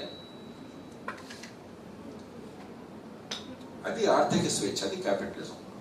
ఈవేళ ఏమైందంటే దురదృష్టవశాన క్యాపిటలిజం అది నడుస్తుంది చాలా సందర్భాలు. కొన్ని చోట్ల నడుస్తుంది. 2G స్పెక్ట్రంలో ఏం చేశారు? ఆ గొడవ ఎందుకంది? బామ్మర్దుల్ని, కిరాణా కొట్టు వాళ్ళని స్పెక్ట్రమ్ అంటే తెలియనటువంటి వాళ్ళని ఇచ్చి వాడికి స్పెక్ట్రమ్ ఇచ్చే డబ్బులు తీసుకున్నారు. అప్పుడు నేనే దేశంలో మహామహోన్నతులు కలిపి సుప్రీంకోర్టుకి వెళ్ళాను. ఇవన్నీ క్యాపిటలిజం కాదు, క్యాన్సిల్ చేయండి. 120 లైసెన్స్లు మొట్టమొదటిసారి దేశ చరిత్రలో సుప్రీంకోర్టు క్యాన్సిల్ చేసి మ్యాండేటరీ కాంపిటేటివ్ బిడ్డింగ్, ట్రాన్స్పరెంట్ ఉండాలని ఆర్డర్ ఇచ్చింది.